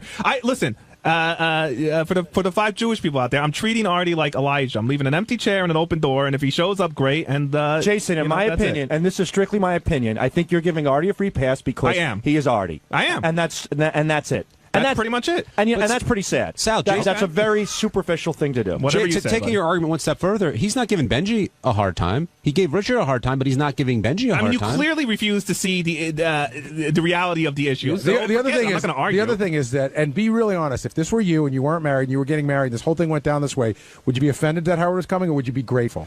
If Howard was coming, I would be grateful. If Artie was coming, I'd be grateful. But if I had a situation where I yelled at a guy for an hour who was honest with me, and then I had another guy mutter out of his mouth, "Oh, well, I guess I'm going to go too," where does that person's real intent lie? To celebrate his friend's wedding, or to be there because Howard Stern is there? I think we're going around in circles. I think Jason is against saying that Artie was doing comedy for the air that you've taken as fact. And I'll leave it. That's where you guys disagree. And that's fine. And I'll leave it at that. But I'm just saying. And Jason, hold on, and one more Jason thing. agrees to a certain extent that it's because who Artie Lang is. All right, that's fine. Then leave it at that. And we'll leave it at that. that. But I find that disgusting on your part, Jason.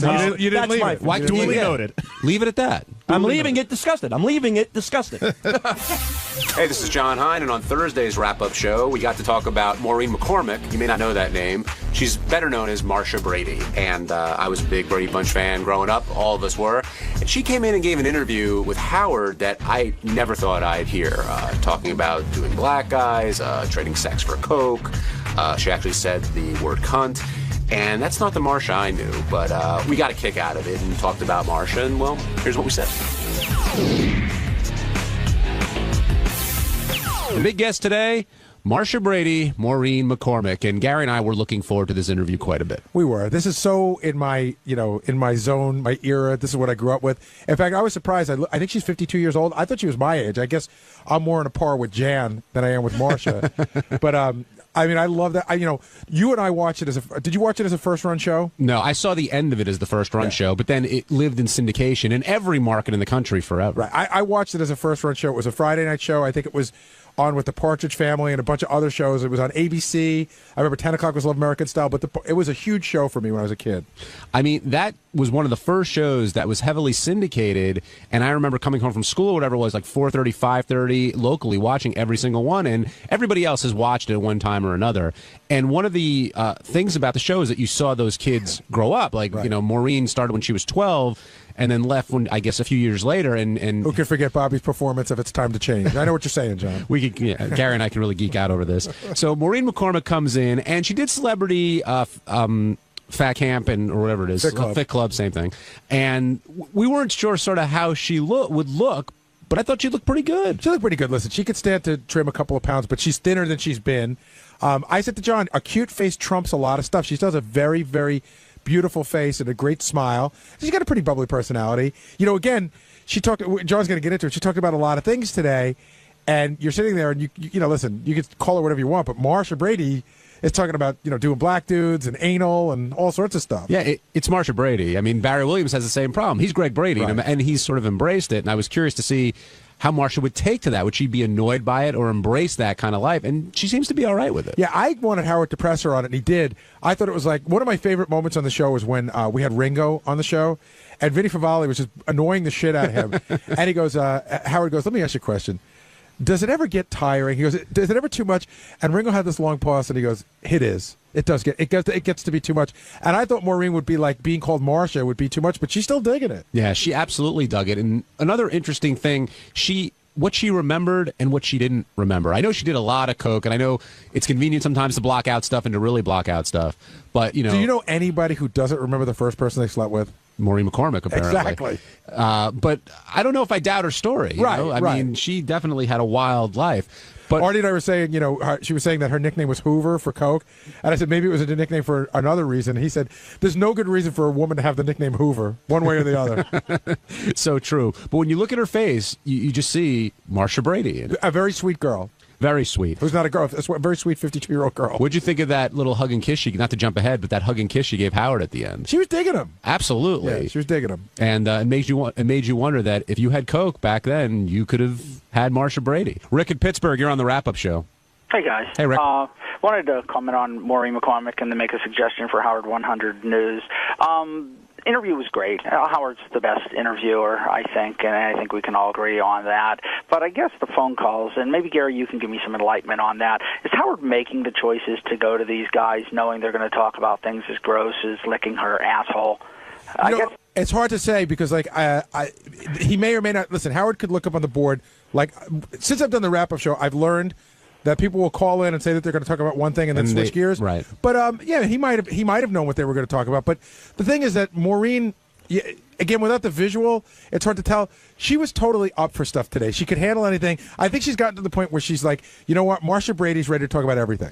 And to get a little bit inside, when we have a screen here, we get maybe 6 to 10 words of what you're going to talk about. You know, so if it says, you know, Rick thinks the callers were rough on Maureen, and then you start talking about something else, I have no way of knowing that. With Howard, it's the same. I mean, but I think callers are less likely to shift gears on Howard than they would on our show. Right. And I think there was that one guy called, like, got through like 3 or 4 times. He wanted to say the C word.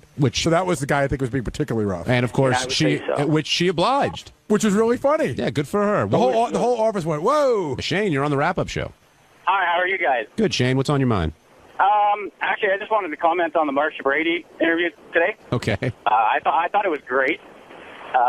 You know, it's always great when you guys get big stars on there that, you guys can be talking to them, you know, whichever way you want. She sounded very comfortable. It really surprised me. She was. She really was comfortable doing it. I think, again, you come to do a Howard Stern interview, especially on satellite radio, you know what to expect, and she was totally up for it. Well, within the first few minutes of the interview, she was talking about coke and sex and you know, liking black guys, and you could tell she was sort of up for talking about anything. You know, I am thinking the phone calls were rough, because now going back to it, the one call I heard was the guy goes, ask her if she ever did coke off the head of a guy's penis. Yeah, the callers were pretty rough. But glad you liked it, Shane. Well, the thing is, I mean, I'm only 29 years old. What can I say? I watched a lot of Brady shows on the reruns. I mean, I'm pretty sure they're still rerunning now. I watched them when I was like, you know, between 10 and 18 years old. And so I know exactly what she looked like. But I'm pretty interested because I want to go on howardstern.com, which I do every night, and do a recap, and just to see what she kind of looked like. Could you actually, can you give us specific details on exactly, like, did she look pretty good? For being the age that she is? She looked very good. You know, the thing with her that she's never going to be able to live down is that everybody's memory of her is from 12 to 18. And she's just not 18 years old anymore. She's 53. But I think she looks good. Again, I think she's got a really, really beautiful face. I said she probably could have stand to lose a couple of pounds, but she's already lost a bunch of weight. She looks better than she did when she went on Celebrity Fit Club. She's thinner. I agree with that. And you can see that 18-year-old in her 52-year-old But she's not 18 anymore, and that's the person I think everyone's expecting to see. She sounds like she has a great personality to her. It's one of those likable personalities that you could just catch on to, you know? Agreed. She had a great personality. Thank you for your call. I also liked when she was talking about the other Bradys, and I knew she wasn't talking to 𝗦𝗵, who played Jan, but I didn't know why. Yeah, that's a weird thing. Yeah, like she implied, she told a joke about kissing Jan, and the next thing you know, she's not speaking to her ever again. Well, she said she's told a joke, but then in blurbs about the new book coming out, it says that there were lesbian experiences between the two of them. It does? In blurbs. I don't know if someone misread because the we book. read the book and nobody saw that. Well, Will or Steve can get down here and talk about that. It's interesting. I go up to, a lot of times in the summer, I didn't this past summer, but I'll go up to Cape Cod in the summer. In the town of Chatham, there's a little art gallery, and 𝗦𝗵 does a showing of her art every year. And whenever I go in, I look at it, I go, it's Jan Brady's art. She wearing glasses? Yeah, she does. Well, I haven't seen her there, but they have pictures of her there. I guess she does. It's out there for the whole summer. She's got her glasses on. And Gary and I were talking about the different things that Maureen would talk about. Here's a clip of the interview, if you missed it, her talking about how she's actually interested or was interested in black guys. You went out with Michael Jackson. We know why he didn't put any moves on you. Right. It's pretty obvious. Right. No, nothing happened, huh? Yeah. With Michael, no. No. Not even a kiss? Yeah, a kiss on the cheek. Oh, boy. Was he your only black man, or did you have sex with black guys? I actually was really attracted to black men. How many black guys? Who knew Marsha Brady? How many black? Yeah. Now there's an episode. I was attracted to just I don't know. I was, really into lots of different types. Wouldn't it have been great if they did the Brady Bunch reunion and it's like you banging black guys? Yeah. You know what I mean? For coke. That's what I always do. By the way, I thought Robin was being not insulting, but Robin was really jabbing her. At one point when they asked Maureen who she was voting for president, she was like, well, I'm leaning towards a person I don't want to say. And Robin goes, yeah, I'm sure Marsha Brady's vote moves a lot of people.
It's John High and Gary Dell'Abate. The best of the wrap-up show begins now. On Monday's wrap-up show, I talked about two of my favorite comedians in the whole world. No, I'm not talking about Sal and Richard. I'm talking about Cheech and Chong. The comedy duo that reunited and were the featured guest on today's show, and I'd be referring to Cheech and Chong. Boy, I got to tell you, I don't know if it's an age thing, but for me, having Cheech and Chong on is like what it must have been like for my parents to see Martin and Lewis. I mean, they are such the quintessential comedians of that kind for my age, not as a live act, but their records. And John and I were talking about how Richard had put up a bunch of sound bites of Cheech and Chong this morning, and we sort of laughed because I thought they were sort of the unfunnier ones of Cheech and Chong, and I think that Richard, who's such a huge fan of them, knows them more from the movies. And if you're older, you know them more from their records. Right. There are definitely two types of Cheech and Chong fans. Gary and I were talking about like Sister Mary Elephant and the Dave's Not Here and the other radio clips. And Richard was put up movie stuff, stuff from movies. But of course, Cheech and Chong is Richard's favorite comedy duo, or at least Richard was accused that it was his favorite for today. Exactly. But Richard, of course, wore a Cheech and Chong shirt, which is really funny. I was saying I've been listening to Cheech and Chong, so I started getting into them so young that I got the album Big Bamboo, and I had no idea what the paper inside was for. It came with a giant rolling paper. I didn't even know what that was about. If you don't know their earlier stuff, there's a thing called Cheech and Chong's Greatest Hit, HIT, and that's got a lot of their classic bits if you want to familiarize yourself with them. The Yellow Album, Cheech and Chong, the Yellow Album, and Big Bamboo are maybe two of the funniest comedy records ever made. Well, now joining us is Cheech and Chong's biggest fan, as evidenced by his iron-on T-shirt, Richard Christie. Richard, you've been accused of having too many favorites. Are you offended by that? No. I mean, I like a lot of stuff. I'm sorry. I like a lot of things, and but you have to your favorite really has to be narrowed down to like 11. Okay, well, I mean, for me, the only other two guys, like comedy duo that could have came in that I really flipped out on would have been the 𝗦𝗵cie brothers. But I don't think they're going to get back together. Richard hovers around my office when there's a guest that he really likes because he wants to go in, and I like to let him go in. But, he's got to have something to say. So he went in to ask them if they were going to make another movie. That was a good question. Then he's hovering around my office, and he goes, should I go in and ask them if they feel ripped off by the 𝗦𝗵cie brothers? I was like, nobody cares, Richard. That's the 𝗦𝗵cie brothers. John cares. People in Canada don't give a shit. I love the 𝗦𝗵cie brothers. Oh, they're awesome. Cool.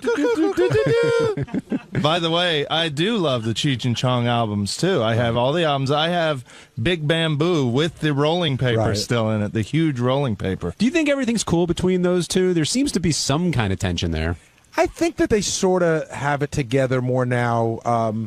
It's hard to tell. I mean, I don't know them, but they're not acting any different than when they were on our TV show in 1992. I mean, they're sort of like, they've been around, they've seen a lot. What are you going to tell them? But they seem to get along. I mean, here's the interesting thing. They came in, the two of them, and Cheech's girlfriend, is that? Fiance. And nobody else, no PR people. So they clearly like hang together. There was nobody, a PR person or anything. Did the fiance just stroll in? That was, that's a weird thing. When you're watching Howard TV, we're going to talk about this a lot. People feel very comfortable with the show. In other words, if you were on the Letterman show, you would go out on the Letterman show and you wouldn't bring, your grandmother, your fiance, an aunt, a good friend. But people bring people into the studio. So she caught me off guard. They just walked her into the studio. And it's uncomfortable to say, I've done it to people before where you put the hand up and say, you have to wait here. Because then while somebody's coming in and Howard's introducing them, there's that uncomfortable thing like, you're leaving them at the wall, at the Berlin Wall. You can come across, but you can't. Lucky for you, though, she had a great accent, so she ended up being good on the radio. The only reason I didn't mind her coming in because I knew we were going to get to her sooner or later anyway. And, Benji, did you sense any tension there? Between Cheech and Chong? Yeah. To me, it seemed hyped.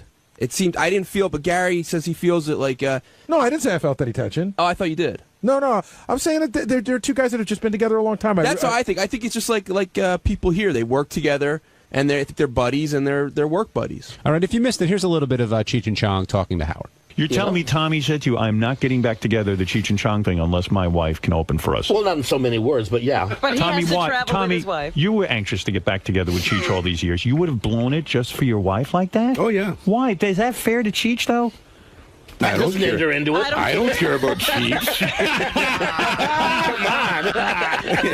Come on. My wife never left me. She stayed with me. There's definitely some bitterness there. Does his wife do stand-up or sing? What does she do? I don't know. I wasn't sure. Oh, no, I think Cheech said that she has some chops, but I wasn't sure if it was singing or and she's comedy. in some of their movies. She's really funny. She's in Corsican Brothers. She's in a movie Chong did called Far Out Man, like after they Cheech and Chong broke up. But she's funny in the movies, so I'm sure she's probably funny on stage. But you'll agree that's a bizarre rider to have the wife do 20 or 30 minutes before any performance. It's a totally bizarre rider to have unless your name's Jackie Martling. But if you're a fan, if you're a big fan of Cheech and Chong, I think you might get a kick out of that for a few minutes. Mm-hmm. But inevitably she has to have talent, or people aren't going to put up for that. And nobody's ever emailed me and said, "Oh my God, whoever opened sucks."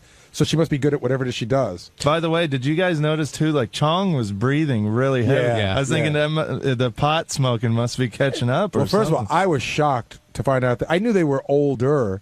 I was shocked to find out that he's 70. Yeah, 70 years old. I mean, well, yeah, he was in his mid or late 30s when they got really big, I think, because he had a big musical career before, too. Yeah, I thought that was weird. The question that I asked him about that movie with Eric Roberts, he sort of brushed it off like it was no big deal. That was a movie that just came over the transom, he said.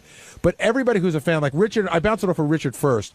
We both saw that as a Cheech and Chong movie without Chong, with a guy stepping in for Chong, but I guess Chong didn't seem to care. Yeah, and I thought it was not ironic, but surprising that it was the music that brought them back together, not the comedy. Now, some people are saying in the back, how can you be a big Cheech and Chong fan without ever getting stoned? Like, I know weed just isn't your thing. Well, it was kind of a thing where in high school and junior high, me and my best friend Scott, we kind of modeled our lives after Cheech and Chong. That was our idols. We'd get together at his dad's house, every weekend, watch Cheech and Chong movies and watch Strange Brew. We also idolize the McKenzie brothers. And we always said when we graduate high school, we're going to move to East LA. We're going to get a house just like in Cheech and Chong's next movie and just live the lives of Cheech and Chong. We just admired them so much. And it wasn't even about pot. It was just they had so much fun and they were such cool guys. But you admired them so much and you're moving and all this other stuff. You're telling me you never tried to get high based on everything that they've done? I did. In high school, I dabbled in grass a little bit and just... What is this, Dragnet? I dabbled in grass? And the only fun I ever had on it, because it just made me sleepy, and made me cough. But one time a friend of mine had a black light and his teeth were green, and I laughed for about an hour at that. But other than that, it didn't do much. Yeah, it looked like Gary, but it didn't do much for me. Hey, it's Sal, and on Tuesday's wrap-up show, we discussed me finally going out to dinner with the great Howard Stern. And I promise you, I'm going to be on my best behavior. So check it out. We should start off with the hot topic in the office, and that's this dinner that Howard proposed. And if you didn't hear it, I'll set it up. Beth apparently has got invited to a birthday party, but it's a girls' night out, which Howard took offense to, I guess. And so to retaliate, he decided to have a night out with the guys, but he didn't want it to be the typical crew that he goes out with. He said he wanted to reward some of the people who work here. Right. So he immediately asked Artie, and then they sort of picked and chose and went through almost everybody on the staff with a couple of exceptions. Well, let me ask you a question. Originally, it didn't start out with rewarding people here. Originally, it started out with putting a crew together that would make Beth jealous. Correct. And that didn't work. Correct. Artie and Tim Sabian weren't cutting it. Right. So then it went to, okay, so let's reward some of the people here who don't usually get to go out. Well, I think JD was always part of the mix, right? Regardless of whatever the makeup was. But he went through everybody with a couple notable exceptions. One is Scott the engineer, who was very upset at not being included and said he's permanently on the do not invite list. But the other person who didn't get into consideration, Gary, was you. Yes, I did notice that. Well, Howard brushed it off quickly, and he goes, Gary gets invited to a lot of stuff, which is true, which is fine. And if you were being true to what you were doing for this dinner, I feel fine. But Artie gets to go to everything. So in other words, Artie's immediately a slam dunk to go. And then Fred, who works in the studio, is going. And then all of a sudden Benji's going. And then I realize I'm the only person that works in the studio that's not going. Was that an out of sight, out of mind kind of thing? No, because my name came up a couple of times. Howard's like, Gary gets to go to enough stuff. And do you think that's fair? Well, it's fair if you were going to take out Richard and Sal and Will and Jason, then it's fair. But I'm not, listen, fair, I won't say fair or not fair because it's not that big a deal. And I'm also out of town on Thursday night anyway because I'm going to Vegas. But, don't use the I'm going to reward some people card, then immediately invite Artie and Fred. Right, but you still would have, I'm sure you It's always nice to be considered. Right, you want the opportunity to say no. Again, I don't mind it as much because I get invited to a lot of stuff. But I know that this is always a great bit for the show because it really shows you your standing in the organization. I know there's people that sit out there waiting for their name to come by, and it comes by, and depending on how much consideration they get, it's telling. Now, Benji, you were in, you were out. Are you in the final crew? I don't know. And it does, I said I don't care, I don't give a fuck. But I do, but I hate that I give a fuck. But why? But it's human nature. Of course you care. Because it's completely, he has the velvet rope. It's just a popularity thing. Right, so you want to be popular. What's wrong with that? I don't like that aspect. I wish I could be above that and not give a fuck about that. What are you, Gandhi? I don't know. I think everybody wants to be included to a certain extent. Yeah, but you shouldn't. Beyond the fact of one, the popularity, two, it has like political influence at work. I'm not any more attracted to going out with Howard than I am like going out with like a night out with JD or anyone here. I'd like to get to know a lot of people better on like a one-on-one type thing. And I hate that I give a fuck about the popularity at the moment. Okay, now a surprise choice was Sal, and Sal actually turned down an opportunity originally when Howard was talking about bringing Richard. Sal was like, "No, it's okay. Richard can go. I'm cool." But Sal, you did get invited. Congratulations! It's going to send you on a spending spree at Bumble, whatever, where you get Bumble, where you get your cosmetics. Yeah, we'll get into that in a second. But were you surprised that you got the invite? Yeah, I guess I was. Because he's made it perfectly clear every day that he does not want me at any private event with him. Well, no. He didn't say he doesn't want you. At any private after event. the wedding, he said it. He said his birthday came up, and Robin said, "Would I be there?" He says, "No, Sal will not be at anything, any events in the future." And I know he jokes around about that, and that's fine. I think you're better suited to an all-male outing Well, You know what I don't know. I think when there's couples involved and there's more of a classy event, I think there's more of a fear that you might do something weird. Yeah. Well, is this going to be classy or? Well, yeah. It's going to be a nice restaurant. All right. So hey, can I ask you? I heard a story about you. I wonder if it's true. Is it true that you went to a nice restaurant with Jason and the guys, and you took a piece of ketchup and put it on your forehead and started imitating the Indian waiter? Ketchup? I don't remember or that. Mustard or something. No, I think we were at Del Frisco, and I put the napkin. I made a turban around my head, but I had a few in me, and it was just a joke. Right. So could something like that happen? No, not around Howard. Everything's just a joke. No, I'm not gonna. I'm gonna. Yeah, you know what I'll do? Maybe I'll get some ketchup and make a Hitler mustache and do Hail Hitler. And was there like an Indian waiter? That's not what I will do. What was there like an Indian in the vicinity that you were kind of? No, I don't recall. I remember. He was just being stupid. Yeah, we were just having fun. I mean, it's just so funny how in a private environment, it's so funny, but in front of these microphones, it's all of a sudden the worst possible thing, the most unethical, the most ridiculous, the most racist, the most awful thing in the world, yet these same people, these great people that I love around me, in that same environment, are laughing their balls off at that moment. Who besides you do you know that does stuff like that? My Uncle Don. Okay. but I mean, in other words, like, you know, Jason... And he doesn't have to go to a radio show in the morning and explain why he used a certain word in a certain way. You know what I mean? He's got the free pass. He's got it made. What's the free pass? The free pass is you could do stuff without getting your balls broken by people who really do find it entertaining, but said, hey, you know what? This could be kind of fun by giving this guy a dig and breaking his balls. Sal, you said I know it's one ball-breaking environment, but sometimes things go a little too far. You said something very telling just before. You said, no, I know what I'm going to do. I won't do that. What is... do you have it planned out in your head how you're going to act at this thing already? I'm going to act like a civil human being. I'm going to sit down. But that's not you. Yeah, it is. No, I mean... At Will's wedding, I was a civil human But I being. mean, you want to have fun. I'm not saying you have to be uncivilized. Can you have fun and still control yourself from doing something wacky? Because, I mean, you don't want to go there and sit on your hands, right? No. I mean, it's a fun night. Like, it's you and... Listen, Howard's definition of fun off the air versus fun on the air are two totally what do you different mean? things. Off the air, Howard likes to relax, so I'm gonna go with the flow of the table, like anything else. You know, if a bunch of guys are there and it's a quiet, calm night where a good conversation is being engaged, that's what I'll go with. I'm not gonna go there and start slapping my balls in